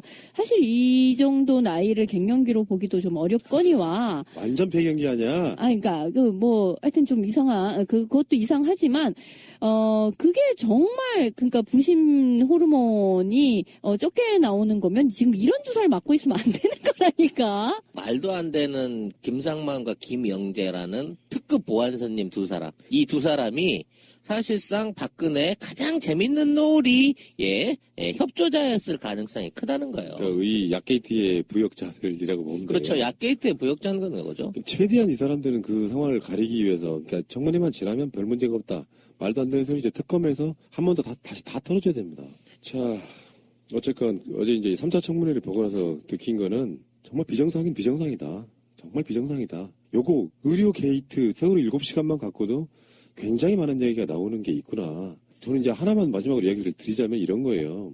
지금 세월호 사건의 핵심이 박근혜 7시간은 사실 그 세월호 사건의 3분의 1도 안 됩니다. 정확하게 말하면 이건 고의 침몰의 정황이 수도 없이 많이 나왔지 않습니까? 그러면 지금 현재 우리가 방송에서도 고의 침몰 이야기를 거의 못할 정도 세월호 7시간에 집중해 있는 측면이 있지만 진짜 밝혀야 될 것은 세월호를 누가 고의 침몰을 시켰느냐 또는 진짜 고의 침몰 시킨 게 맞느냐. 그런데 왜 고의 침몰 시킨 후에 구조도 고의로 하지 않았느냐 정황들이 수도 없이 많잖아요. 이것도 나중에 캐야 되는 더 어마어마한 큰 건이 있다는 말씀을 한번 드려볼게요. 사실 얘네들이 그렇게 보도를 통제하고 자료들을 훼손하고 많은 증거들을 없앴음에도 불구하고 지난 2년 동안 밝혀진 짜투리 증거, 지들이 제출한 증거, 지들이 제공한 증거 안에서 고의 침몰은 확증할 수 없지만 고의적으로 구도를 등한시한 그 증거들은 끊임없이 나오고 있는 거거든요.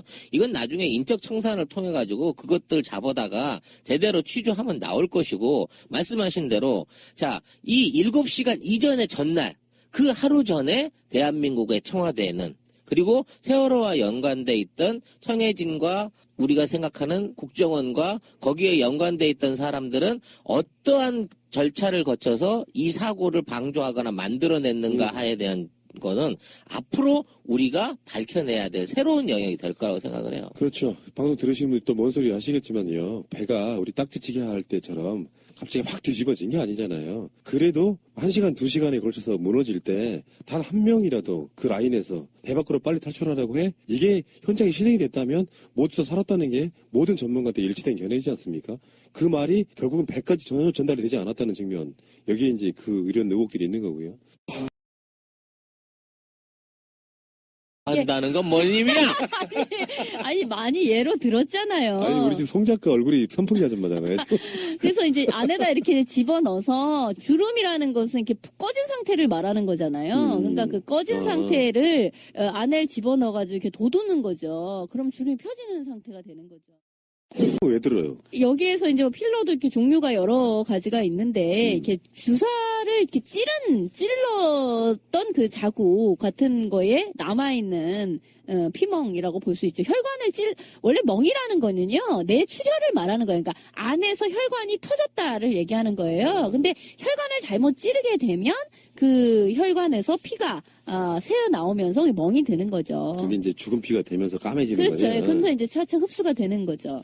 아무튼 이 사람은 그 사실상 증언안에서 최신수를 문건 파동 이후에 알았다고 하지만 이미 보안 손님으로 나 보안 손님이란 말도 나 처음 들었어. 사랑방 손님과 어머니도 아니고. 보안 손님으로 등급돼서 프리패스로 보안 손님과 최순실.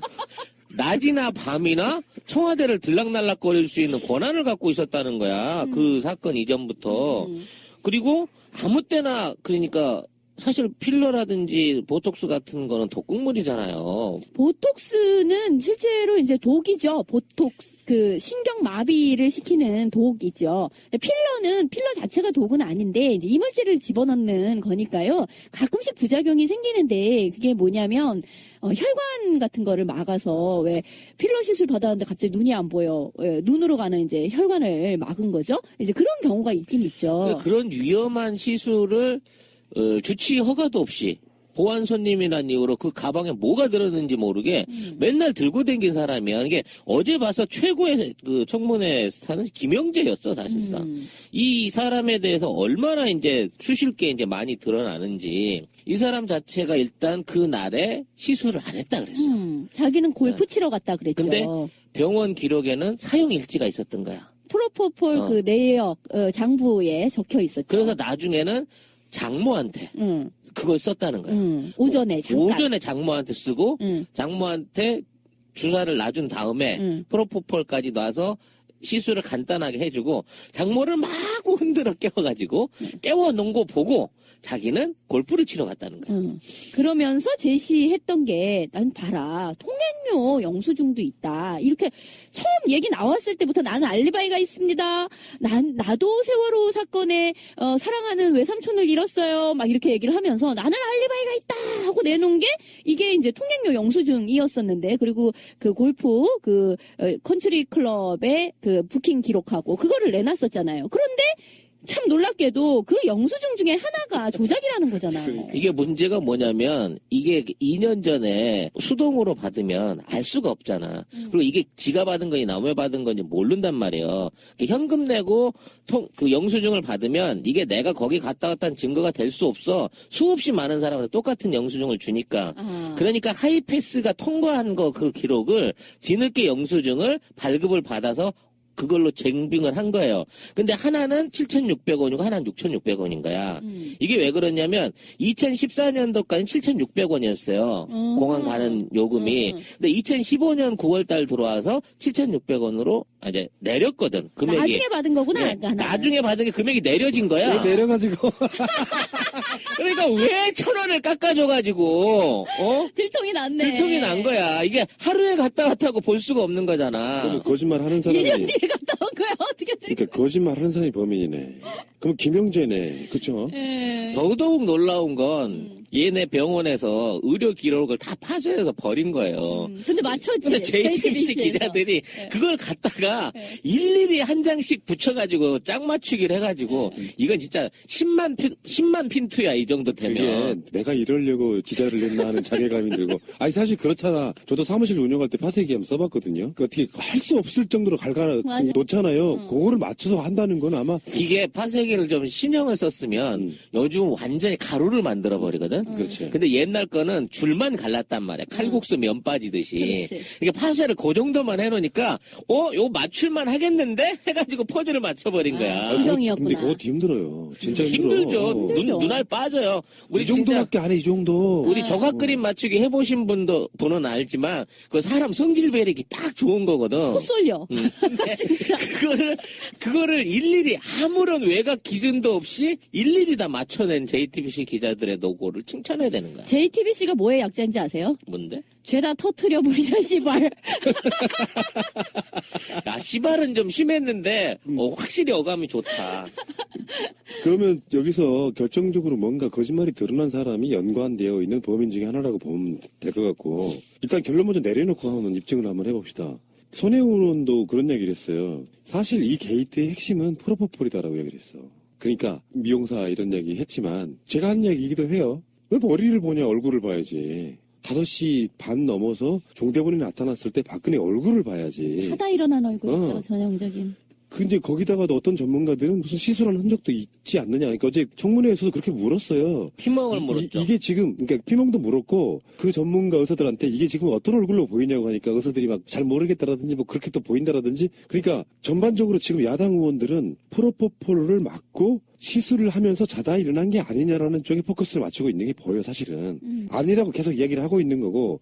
그래서 그 신보라 같은 간호장교한테 당신 주사 놓은 적 있어. 그러니까 주사 놓은 적 없다고 어때? 하고. 그 가글을 의료용 가글을 갖다 줬을 뿐이다. 이렇게 얘기했는데 그 말도 굉장히 이상하다고요? 아니, 의료용 가글은요, 우리 보통 시중에 파는 가글하고는 조금 성분이 다른데, 그거 그럼 왜 갖다 줬어? 라고 얘기를 좀 더, 구체적으로 들어가 보면, 이를 못 닦거나, 이 침이 질질 새는 어떤 상태일 때 쓴단 말이에요. 무슨 소리냐면, 가령, 악 안면 시술 같은 거를 하면요, 입을 잘 못 벌리고, 그럴 수가 있다고. 그러면, 그때는 이제 의료용 가글을 해가지고 씻어내는 방법이 있죠. 그것처럼, 지금, 여기다가 이제, 뭐, 보톡스라든지 이런 거를 많이 놓게 되면 이게 잘 안 움직이잖아요. 입을 제대로 벌릴 수도 없고 침이 좀 질질 나고 이제 이런 상태가 될 수 있단 말이야. 그럴 때도 이제 이게 연관이 있으니까 그래서 쓴 거 아니요? 이제 이렇게 되는 거지.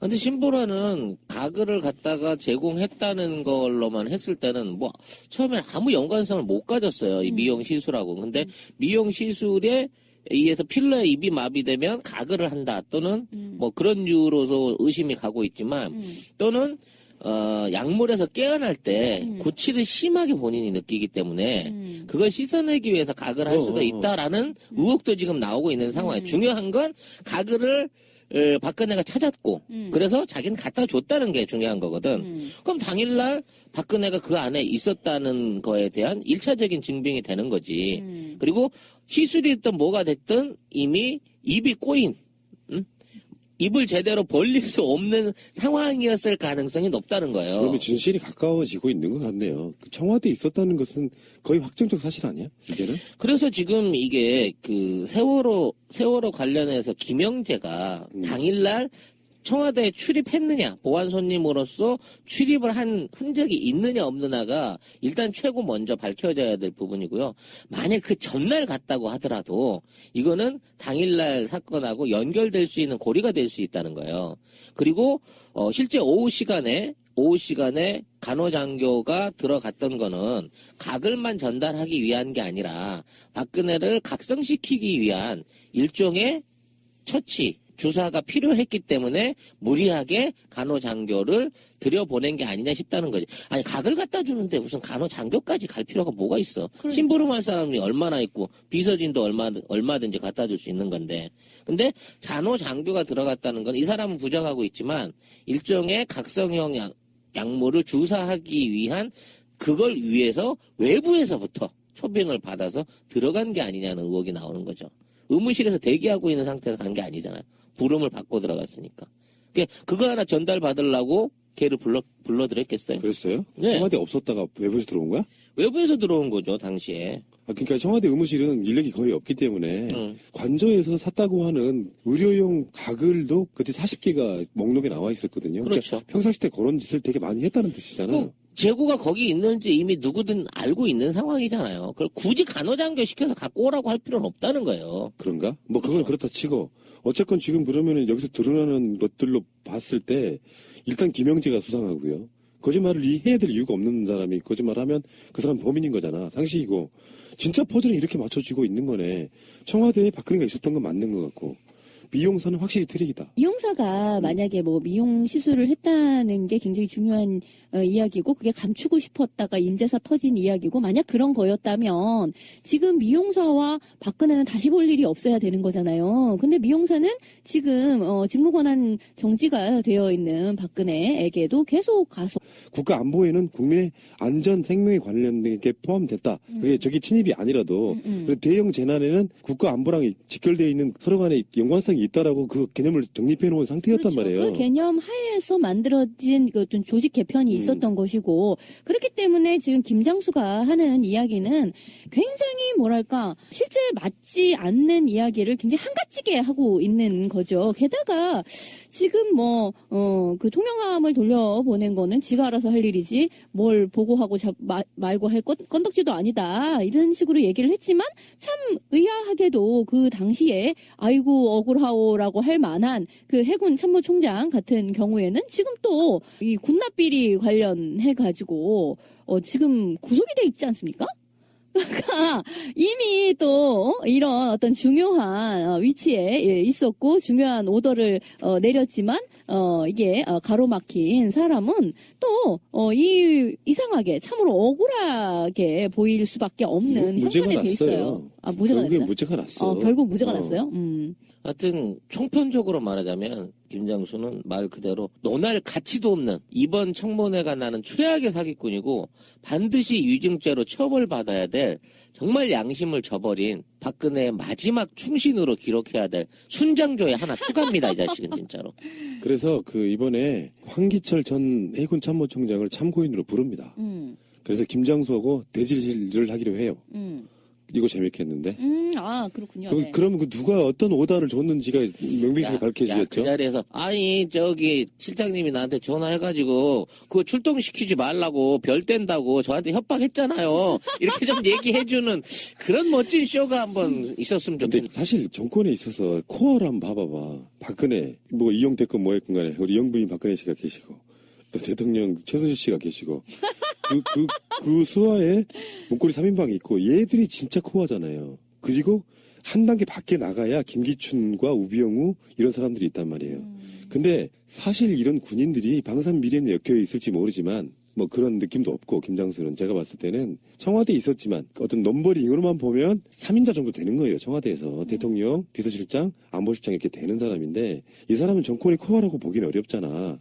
그러니까 김장수는 어떤 방패막이로서의 느낌이 좀 강하고 이 오다를 내렸을 가능성은 저는 없어 보이고요. 그 사이에 국정원, 최순실 연관이 있다고 봐요. 나는 단순하게 무슨 굿설 이런 게 아니고 어떤 이유에서 간에 국정원하고 최순실하고 바로 라인도 있다고 지금 나오고 있잖아요. 그러면 그 최순실이 꽂은 네. 국정원의 인사들이 있다는 있고. 거잖아요. 응. 그리고 사실 우병우의 라인이 국정원 제2차장이라는 이야기도 있고 그렇죠. 이런 관계들을 들여다보면 국정원이 청와대를 팔았건 국정원이 청와대에게 의뢰를 했건 어쨌든 간에 통영함의 출동을 막은 장본인은 청와대의 범인 중에 한 명은 있다라고 보는 거죠. 일단 그런 거고 누가 그런 얘기까지 했잖아요. 심지어 박근혜를 그 보고를 전혀 못 받게 해서 그 사이에 박근혜의 메시지라고 하고 문고리라든지 최순실이라고 하든지 이런 애들이 그 메시지를 왜곡해버렸다라고 이야기하는 사람도 있습니다.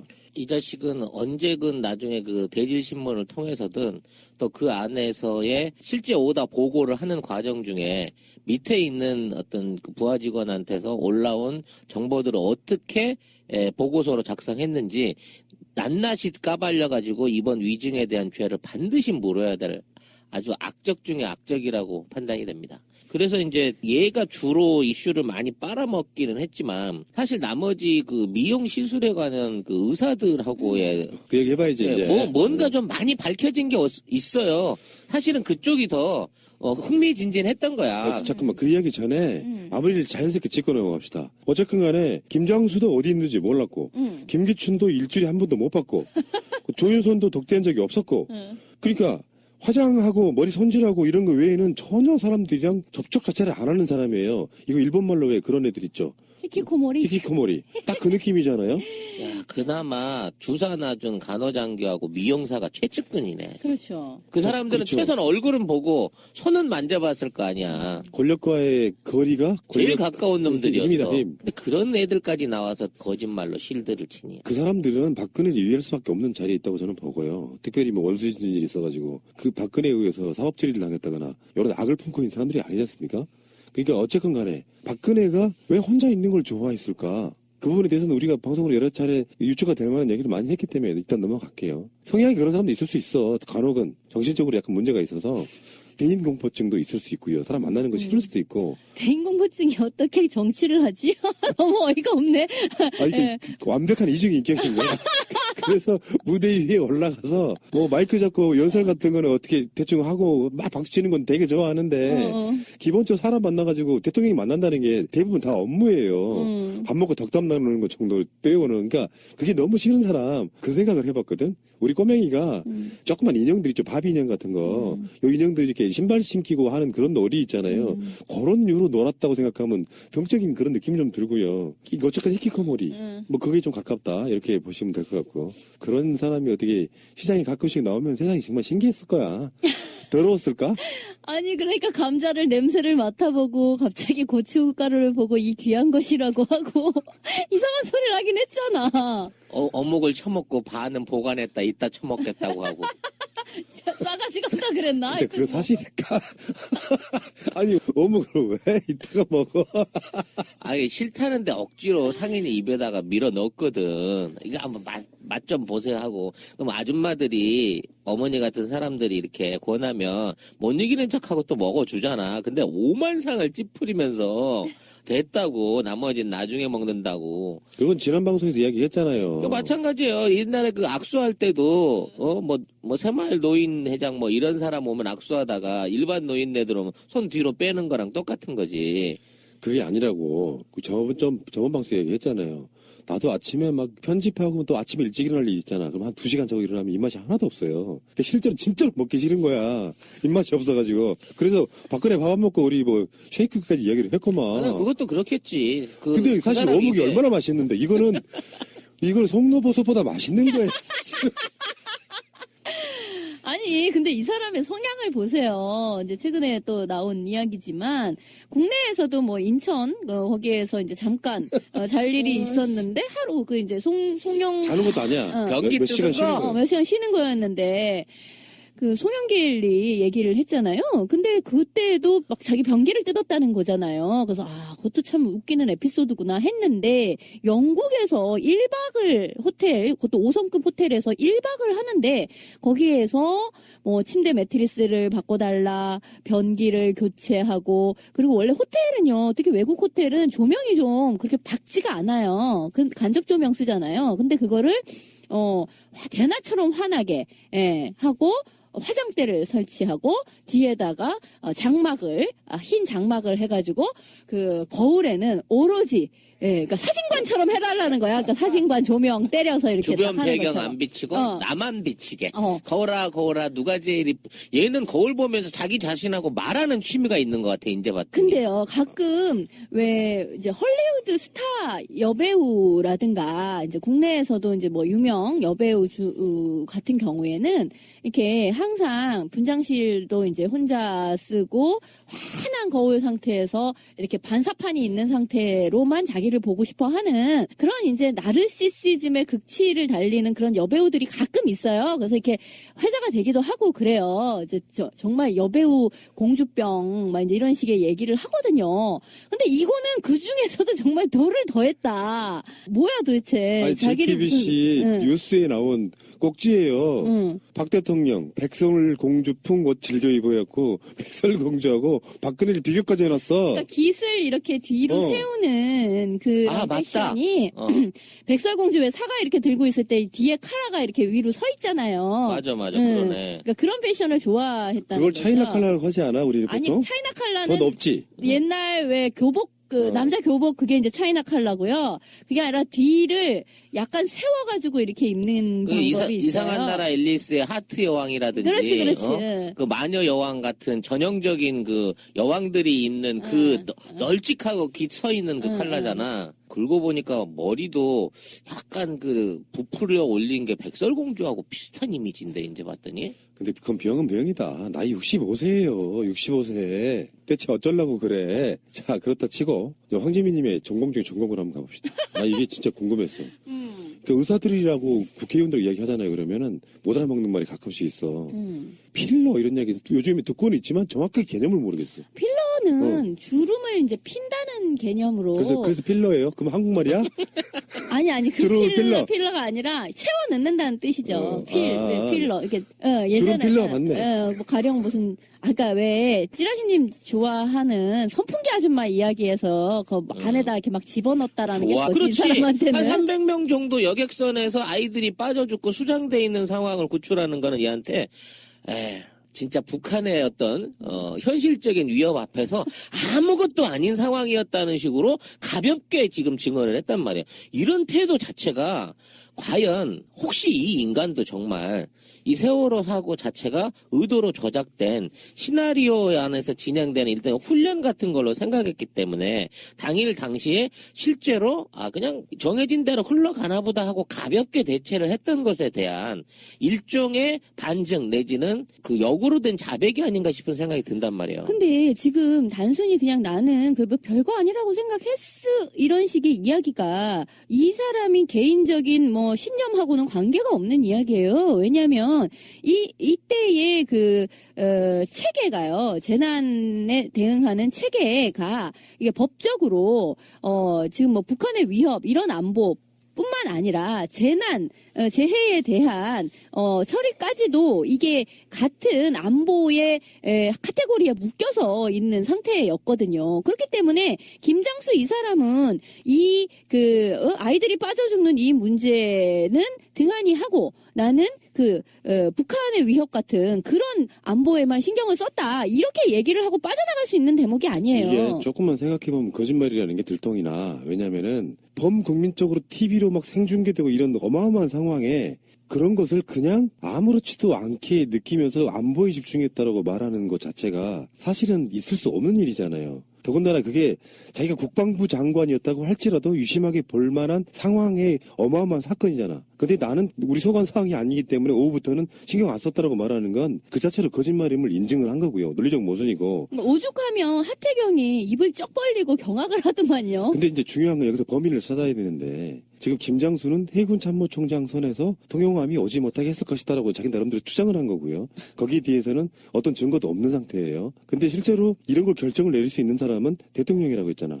근데 문고리 3인방 뭐 안봉근이나 정호성 같은 애들이 왜 그 서면 보고하고 유선 보고라고 하는 게 박근혜가 직접 서면을 받았다, 유선을 받았다가 아니라 대통령 최측근에 있는 애한테까지는 가잖아요. 근데 그 사람이 박근혜에게 전달했는가 안 했는가는 모르는 상태잖아, 현재까지. 그러니까 지금 문고리 3인방 선에서 집무실로 가는 거는 뭐 안봉근이 막았나? 하여튼 그리고 관저로 가는 거는 또 정호성이 막고 이런 식으로 다 중간에 차단이 됐다는 이야기잖아요. 근데 시스템상이요. 여기서 우리가 어제 청문회에서 전혀 나오지 않은 이야기가 있습니다. 얼마 전에 그것이 알고 싶단가요? 거기서도 세월호 이야기 했잖아요. 예. 거기서 가장 중요한 키워드가 뭐였어? 국정원이었잖아.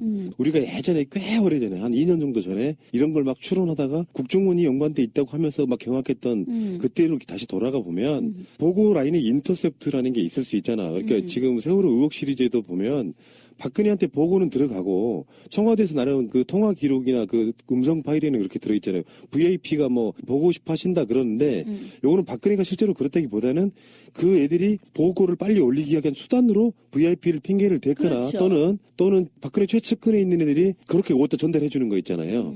박근혜가 라이브로 살아있는 것처럼 해줬을 가능성이 높고 그 과정에서 최순실이 국정원 라인이 있다 그랬죠.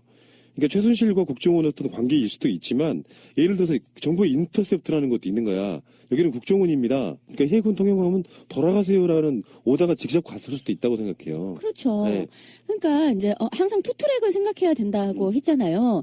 박근혜가 그날 파마를 했든 약을 먹었든 시술을 받았든 멍을 때리고 아무것도 하지 아니한 상태가 있는 것이고 그 공백을 누군가가 꿰차고 앉아서 계속 아래로부터 올라오는 보고를 자기 손에서 묵살하고 자기는 자기 안에서 창조적인 오더를 내리고 있는 그러한 상태에 누군가가 있다는 거잖아요. 그게 김기춘이 되었든 최순실이 되었든 그 누가 되었든 그 자리에서 국정원을 하나의 행정부서로 끼고 그리고 그 오더를 내리고 있었다. 악마의 오더를. 그럼으로써 지금 이야기한 이런 식의 구조를 적극적으로 방해하는 구조가 일어나는 것을 못하게끔 막는 그런 것을 하는 사람이 있었다는 거죠. 그리고 김장수가 2시라는 시간 이후로 나는 관계 안 했다라는 게 이미 이 상황에 대한 사후 처리,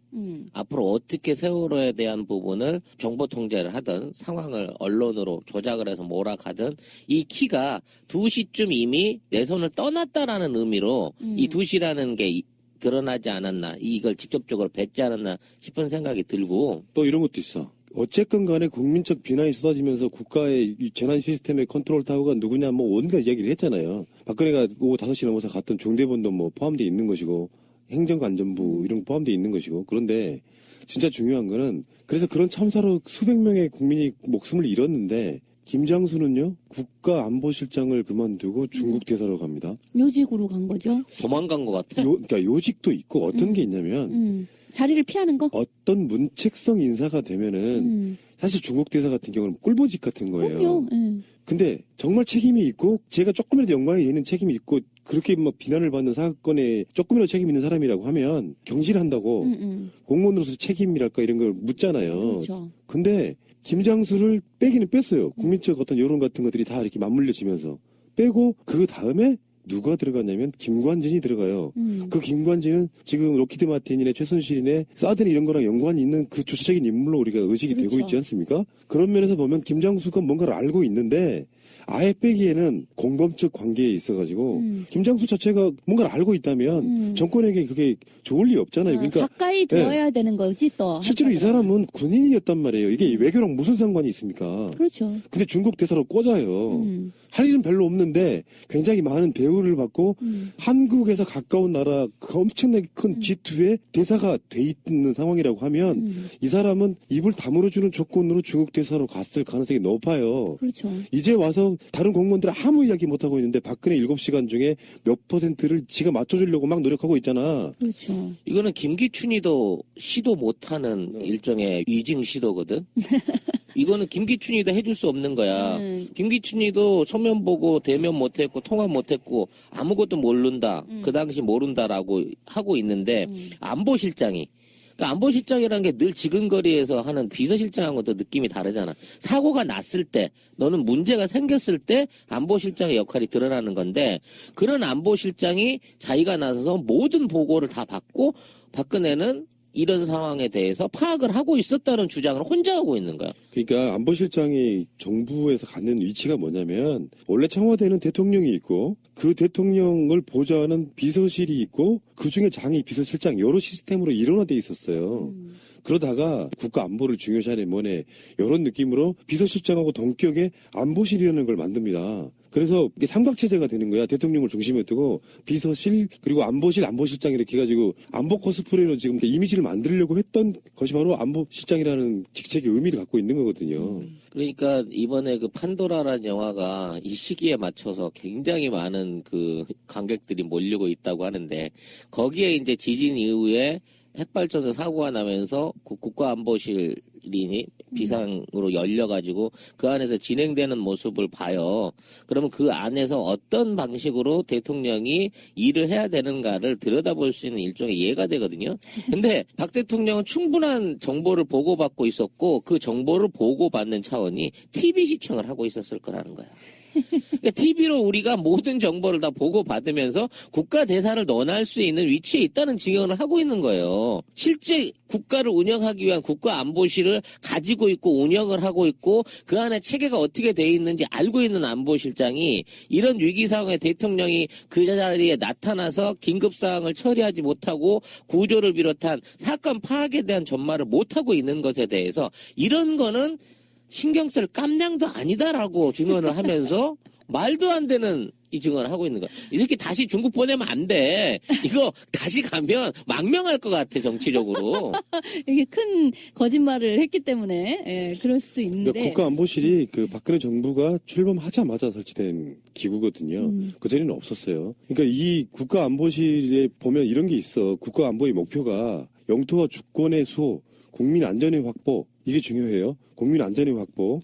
우리는 이제 국가안보실도 이 정권의 안보 전략 그러면 북한의 리스크를 이용해가지고 뭔가 정권을 옹이하겠다 이런 느낌으로만 받아들이지만 실제적으로 국가가 존재하는 대표적인 이유 중에 하나가 적으로부터 국민을 보호하는 것도 있지만 국민의 생명과 안전을 담보로 해서 이것 때문에 국가안보실이 이번 세월호 사건의 컨트롤 타운이 아니냐에 대한 논란은 끝없이 있었어요. 그게. 그렇죠. 그러니까 쟤네들은 자기들 책임을 피하는 어떤 목적으로 대북 관련된 외국에 관련된 것만 하는 거라는 뉘앙스를 계속 주려고 노력을 해왔단 말이에요.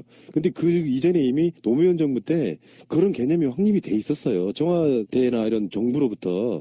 계속 출근하고 있다잖아, 그 계약상. 아니 근데 박근혜 입장에서도 난 이해 못하는 게 그거예요. 만일 미영사나 조리장의 증언이 박근혜한테 해로운 질문이었다 또는 증언이었다라고 생각이 된다고 하면 그 사람이 옆에 이 사람들을 다시 볼까요? 바로 절대 안 볼 거예요. 그러니까 그래야 되는데 제 말은 그렇기 때문에 지금 미용사가 한 이야기는 박근혜에게 해가 되는 폭로가 아니라 박근혜를 보위해주는 일종의 쉴드용 그런 진술일 수 있다는 거죠. 그래서 언니 잘했어 고마워 하는 차원에서 지금도 계속 청와대를 들락거리고 있는 거죠. 결과적으로 봤을 때 누가 이득인가를 보면 답은 분명히 나오는 거거든요. 그렇죠. 의도적인 쉴드를 위한 발언인 것 같고요.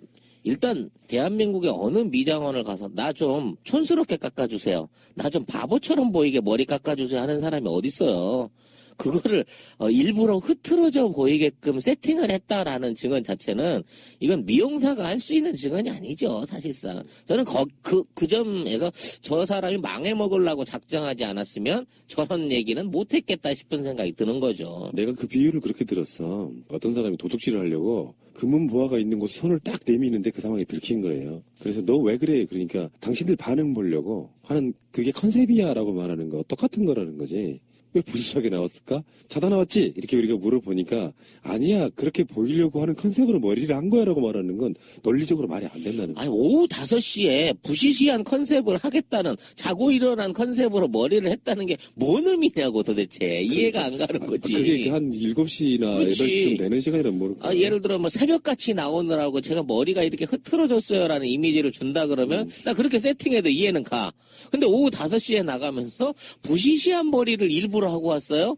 이건 말이 안 되는 거예요. 그리고 지금 이제 김영재에 대한 내용들이 왜 중요하냐고 하면 사실상 김영재가 피부 트러블이 생긴다든지 문제만 생기면 그렇게 김영재를 찾았다는 거예요, 박근혜가. 그래서 수시로 들락날락거렸다는 거거든. 그러면 이렇게 수시로 들락날락거리는 얘를 위해서 지금 뭐 여러 가지 사돈이 하는 매침용 실에 대한 사업, 매선침에 들어가는 그 실에 관련된 뭐 특혜 의혹이라든지 뭐 많은 것들이 뒤이어서 대가성으로 흘러나오고도 있지만 그게 중요한 건 아니란 얘기지. 얘가 도대체 얼마만큼 시술을 하고 주사를 놨느냐는 거야. 근데 아무도 주사를 놨다는 사람이 없어. 박근혜에게 바늘을 꽂았다고 내가 직접 미용시술로 바늘을 꽂았습니다 하고 증언하는 사람이 아무도 없단 말이야. 셀프로 하진 않았을 거야. 중요한 이야기가 하나 나온 게 있어요. 김상만 이제 지금 계속 이야기되고 있는 게 김영재 이 사람이 있고, 근데 김상만 이 사람이 이제 차은병원 의사였다가 지금은 녹십자 아이메드의 의사이죠. 이 사람은 가정의학과이고. 근데 이 사람이 자기가 주사제를 줬다 이렇게 얘기를 하면서 줬어? 아니 그래서 누구한테 건네줬다고? 근데 아니 그게 아니라 박근혜에게 줬다. 이제 이렇게 얘기를 그리고 했다고. 심지어는 직접 놓으라 그랬대. 이렇게 놓으면 된다고. 놓는 걸 가르쳐줬다. 이렇게 얘기를 했어요. 그러니까 우리가 왜 전번에도 최순실 자매가 주사를 놓을 수 있는 사람들이고 자기들끼리 서로 놓는 것을 보았다라는 사람들이 많다고 그랬잖아요. 그것처럼 지금 박근혜에게 김상만 이 사람이 주사를 놓는 주사제를 직접 주고 주사를 놓으라고 가르쳐줬다. 지금 이 얘기가 나왔어요. 김상만 이 사람은 전에도 왜 그런 이야기를 했죠. 청와대 가가지고 박근혜 얼굴이 이렇게 뭔가 시술을 받은 것 같다 이런 얘기를 자기가 또 했다는 거야. 그러니까 나는 그 안에 있는 다른 의사들이 그거는 이제 얘기하지 말라고 이런 이야기도 자기가 들었다고. 그러니까 서로 그런 얘기는 하지 마라. 이제 이런 식의 얘기를 들었다는 거죠.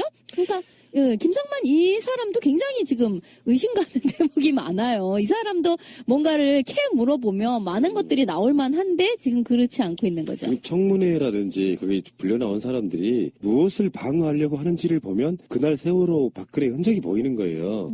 그러니까 전반적으로 우리가 프로포폴 이야기를 지금 했던 게 그게 키일 수밖에 없는 게 얘네들은 최소한 주사 바늘을 꽂았다 안 꽂았다 뭐 이런 여러 가지 문제들이 다 사실은 박근혜가 그날 시술을 받으면서 프로포폴 처음 맞고 자고 있었다는 걸 가리기 위한 거기에만 지금 서서 막으려고 하고 있다는 게 눈에 보이는 그림이에요 이게. 그러니까 확실하게 어느 누구도 바늘을 꽂았다고 하는 사람은 없지만 결론적으로 말해서 프로포폴 맞으면 시술 받았네가 핵심 중에 핵심이 돼버린 거예요. 그리고 이게. 김상만의 증언에 따르면 실제로 놔준 것보다 그냥 주고 온 경우도 많았고 또 의무실장은 태반 주사를 10번 정도 처방을 했는데 자기가 직접 놔준 건 2-3번이라고 말하면 7번 정도는 본인 또는 다른 사람이 스스로 태반 주사를 찔렀다는 얘기거든. 이게 자기 몸에다가 직접 혈관 잡아서 찔릴 수 있는 수준 정도 되려고 하면요. 이건 상급 중에 아주 상급 중독자예요. 이 정도 되려고 하면. 근데 내가 봤을 때 지금까지 우리가 들었던 정보를 보면은 박근혜가 직접 찔렀을 것 같지는 않아요. 주사 맞는 걸 싫어했다. 그래서 그게 아프고 그러니까 뭐 프로포폴 맞고 잠든다 뭐 이런 것도 있는 거 보면 그때 그 주사 바늘 찌르는 걸 가르쳐줬다고 하는 거는 박근혜 그런 성향을 모르는 의사가 의례적으로 한번 알려주는 정도였지 박근혜가 직접 자기 스스로 주사 바늘 찔러가면서 시술하지는 않았을 거야. 진짜 선풍기 아줌마지 그럼 그게. 그렇죠. 식용유 막 집어넣고 구리스 넣고 막 이렇게 되는 거지. 아니 그거는 그 주사기로 이제 얼굴 조직에 넣는 것이고 지금 이 주사로 약을 하는 거는 경우는 피하 주사 같은 거는 왜 당뇨 환자 같은 경우에는 그 피하 인슐린 할 주사 때? 넣잖아요. 스스로 배에다 꼽는 거잖아요. 그것도 하고 이제 근육 주사는 뭐 팔 같은 데나 엉덩이 같은 데 맞는 건데 이제 그건 조금 간호사가 이제 보통 하는 거고 혈관 주사는 이제 제일 어려운 그래서 하기가 좀 어려운 사인이 좀 힘들죠. 하기가 힘든 거고 그런 거죠. 그래서 이제 김상만 증언 안에서 이제 숨겨져 있는 깨알 같은 핵심이 뭐냐면 주사제를 설명을 했다는 거예요, 박근혜한테. 근데 배석한 여자가 한 명 있었다는 거야. 근데 이 여자가 최순실도 아니고 윤전추도 아니고 조대위, 평소에 그 근무하고 있던 조대위도 아닌 자기는 전혀 모르는 인물이 한 명 있었다는 거야. 김상만이 스스로. 제3의 인물. 그렇지. 그러니까 우리가 지금 그 연결고리로 못 찾아내고 있는 누가 주사를 놨나? 누가 박근혜의 평상시에 주사를 담당하는 사람인가라고 하는 인물이 청와대 사람은 아니지만 밝혀지지 않은 어떤 인물이 한 명 더 있는 거라니까 지금 이대로라면. 있을 거야. 그러니까 이게 항상 똑같은 상황이 될 수가 없잖아요. 예를 들어서 박근혜가 주사에 관련된 중독이라고 하면은 최순실도 맨날 와서 그걸 케어해주는 것도 힘들었을 거고요. 또 이게 걔들이 바보가 아닌 이상 좀 과하다 싶으면 소문 새나가고 그러니까 군인 간호장교들을 이용해서 확실한 입막음도 하고 그러는 거 아닙니까? 근데 그럴 때 진짜 비선 간호사가 하나 있었을 가능성이 저는 있다고 봐요. 전문적인 칵테일 간호사. 제가 늘 얘기하지만. 칵테일까지는 아니더라도. 전문적으로 박근혜만의 주사제 처방을 위한 간호사가 하나 있지 않았나 싶은 생각이 점점 더 확신으로 올라오는 거죠. 이 부분에 대한 그 유령 같은 이 배석했다는 김상만이 증언했던 배석자가 누구인지도 꼭 밝혀내야 될 앞으로 핵심이 될 거예요. 핵심 가지는 아니었는데 그 서울대 병원장 이야기도 그때 나왔었죠. 서창석 이런 사람들이 서울대 병원장이 우리가 했던 말 그때 그건 이제 백남기 어르신 사건 때 나왔던 이야기들인데 제가 어제 청문회를 좀 보면서 느낀 게 그거였어요. 우리가 방송으로 한 게 거의 100% 맞아. 그 시간이 그 허비가 돼서 청문회에서 그걸 꺼낸다는 것 자체가 무의미할 정도로 어떤 여기서 지금 그 의료 게이트, 이 약 게이트에 있어서 아주 핵심은 아니지만 여기 세월호 7시간이 핵심이 돼버렸지만 나머진 다 특혜. 어떤 병원장이 되고 차원병원이 되고 녹십자가 되고 이런 것들이 다 특혜랑 연관돼 있잖아요. 박근혜를 좀 이쁘게 해주면 그래서 그렇게 박근혜에게 줄을 잘 선 의사나 이런 사람들은 다 영전하거나 특혜를 받거나 정부의 지원을 받거나 이런 방식으로 갔다는 거지 않습니까? 그리고 이 무슨 건강 관련해가지고 요새 어르신들 카톡 박사모에서 막 뿌리고 있는 것 중에 하나가 중병을 앓고 계시다 박근혜가 그 얘기 들었어 라고 얘기를 하면서 그게 뭐라고 그랬어요? 부신 기능 저하증이다. 그게 뭐예요? 아니, 그러니까, 부신은요, 신장 위에 이렇게 모자 모양으로 되어 있는 일종의 그 호르몬을 내보내는 기능이지요. 그러니까 왜 갑상선, 이런 게 이제 갑상선, 이런 것처럼 부신도 거기서 호르몬을 만들어내는 이제 그런 곳인데 그 기능이 저하되어서 만성 피로에 시달리는 그런 상태다. 막 이렇게 얘기를 하는 거예요.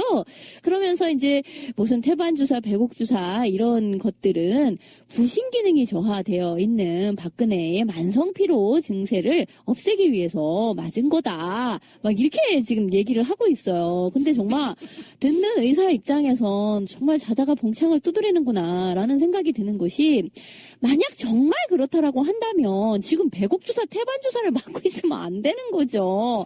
지금 이건 무슨 가정의학과나 피부과도 아니지. 이 김영재 이 사람은 일반 의사이면서 피부 미용 시술을 해온 사람이고 김상만 이 사람은 가정의학과 의사죠. 근데 정말 부신 기능 저하증이 있으면요. 청문회 3차 라운드, 3차 청문회 이야기 한번 해볼게요. 여기서 세월호 7시간에 대한 얘기가 주로 나왔는데요. 이걸 보고 있으니까 이 3차 청문회는 거짓말의 향연. 나온 증인들이 전부 다 거짓말 해야 되는 사람들이에요. 지금 4라운드 진행 중인데 그 사람들은 세계일보 전 사장 같은 경우에는 작심하고 나온 사람도 있고 이석수 감찰관 같은 경우도 마찬가지고 근데 3라운드에 나온 사람들은 하나같이 그 방어를 해야 되는 사람들이라 정말 거짓말 퍼레이드를 보는 딱 그런 느낌이었어요. 아니, 근데 거짓말이 너무 성의가 없어. 그리고 그 선택과 집중이란 차원 하나에서 청문회 참여 인원은 한 10명 이내로 제한했으면 좋겠어. 15명이 나와갖고, 아니, 물론 뭐 13명 출석했지만, 15명을 채택해놓고 있으니까, 얘기가 집중이 안 되고, 질문하는 사람들도 했던 질문 또 하게 되는 경우도 있고, 얘네들도 너무 방어에 필요한 시간을 충분히 주고 있다는 느낌이 들어. 한 5명 정도씩만 딱 앉혀놓고, 그냥 정신없이 연타로 까고, 그 다음 거 한 놈만 패는, 이런 청문회가 좀 돼야 될 것 같다는 생각이 들더라니까. 맞아요. 집중도가 너무 떨어지더라고요. 되게 루즈하고 그 질문을 하는 사람도 정확하게 상대로부터 이렇게 대답을 아니할 수 없게끔 만드는 그런 기술이랄까? 이런 게 너무 부족한 느낌이었어요. 일단은 뭐 의원들이 윽박 지르는 거 말고는 기초적인 그 증거 자료를 대부분 제시할 수가 없는 상황이잖아요. 추론만 가능한 상황이니까. 증거는 지들이 다 없앴잖아.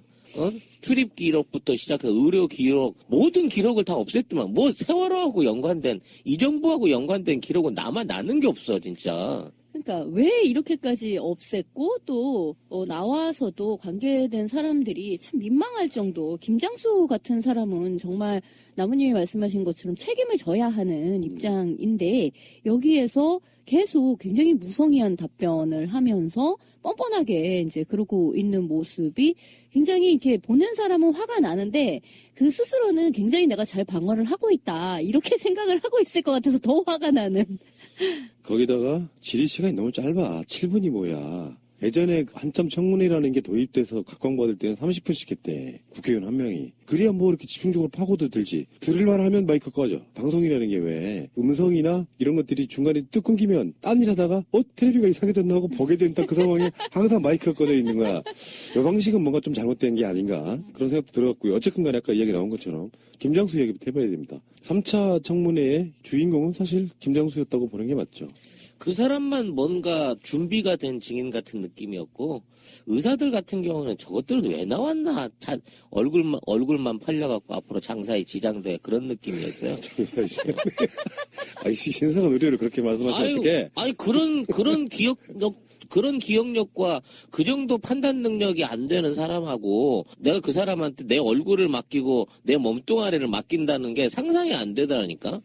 완전히 초 엘리트를 갖다가 바보 만들어 버리더만. 네, 맞아요. 지금 이 상황에서 지난번에 서울대 의대 교수 플러스 지금 나오는 5만 종류의 의사들을 통해서 정말 이 의료인에 대한 신뢰는 정말 땅에 떨어졌다. 의료인의 한 사람으로서 정말 민망합니다. 그러니까 김장수도 말을 바꿨어요. 자기가 옛날에 했던 말. 유리창을 깨서라도 구하라. 이 지시는 들었던 건지 안 들었던 건지 생각 안 난다. 이런 거고. 다시 말씀드리지만 김장수는 중국 주중대사로 있으면서 최근에 박근혜 씨의 알리바이를 하나 만들어주는 역할을 하나 했어요. 중간에 이 지시를 들었다라는 얘기를 했잖아요. 그게 이제 뜬금없는. 제가 이제 뭐 다른 트위터 커버 계실 때 그런 얘기를 했는데 이 사건의 핵심은 부작위라 그랬잖아요. 물론 사람이 존재라는 걸 하니까 뭔가를 했겠지. 근데 이제 대통령으로서 일을 전혀 안 했다는 것이 세월호 7시간의 핵심인데 이제 와서 뭔가를 했다라는 실드들이 계속 나오고 있는 부분. 최소한 자고 있지는 않았다. 또는 정반대로 자면서 시술을 받지는 않았다. 요거를 뒤집어 엎으려고 하는 시도들이 보이는 그 느낌이라서. 아니, 근데 이거 위험한 증언이에요. 휴대폰 통화를 했다 그랬거든. 이거는 통화 기록 뒤지면 100% 나와요. 몇 시에 했고 누구랑 해서 무슨 번호로 했는지. 만일 해봐서 그 기록 없으면 어떡할 거야? 다 알아봤겠고 기한이 있을걸요? 휴대폰 그 기록 지금 2년이 넘었잖아요. 야, 그럼 내일부터 웬만한 증인은 다 통화했다고 하게 생겼네, 이러다가 또. 1년 정도 보존하고 있던 자료도 삭제하는 애들인데 다른 어떤 패널이 그렇게 이야기를 하시더라고. 1년 정도만 보관한대요, 통화 기록을. 그러면 그 통화 기록 없는 거를 지금 무조건 얘기할 수 있죠. 2년 지금 8개월 정도 지난 시간이 됐으니까. 그러니까 얘들은 거짓말을 위한 모든 실드라고 보시면 돼요. 그때 왜 그 얘기 안 하고 지금 이제 와서 박근혜의 알리바이를 만들어주느냐 말이에요. 근데 알리바이를 만들려고 노력한다는 것은 알겠는데 그게 그다지 썩 매끄럽지는 않아요. 지금 어제 그제 또 나온 알리바이 중에 하나는 그 미용사가 오후에 간 거 그거 말고 오전에 또 갔다 이런 이야기도 있단 말이에요. 그래서 오전에 가서 3시간 동안 아이롱 파마를 했대. 그 얘기가 또 있어요. 그래서 파마를 했다고? 오전 나절에 3시간 동안 아이롱 파마를 했대요. 그러니까 그러니까 정말 그 세월호가 막 잠기는 그런 상황 때에 아이롱 파마를 하고 있었다. 이제 시간을 못 대니까 이제 스스로 무덤을 파는구나. 근데 나는 그 얘기를 딱 듣는 즉시 아하 그 뒤에 있었던 오후에 있었던 그 올림머리 이야기도 쉴드용이었구나라는 게 더 확실하게 느껴지는 예, 그런 느낌이었어요. 왜냐면요, 뭐 앞전에 오전에 아이롱 파마를 하고 그리고 그 이후에 다시 올림머리를 했다. 이것도 굉장히 우스운 노릇이고 만약 아이롱 파마를 하고 있었다고 하면 그렇게까지 상황 파악을 안 하고 못 하고 있었을 리도 없거든요.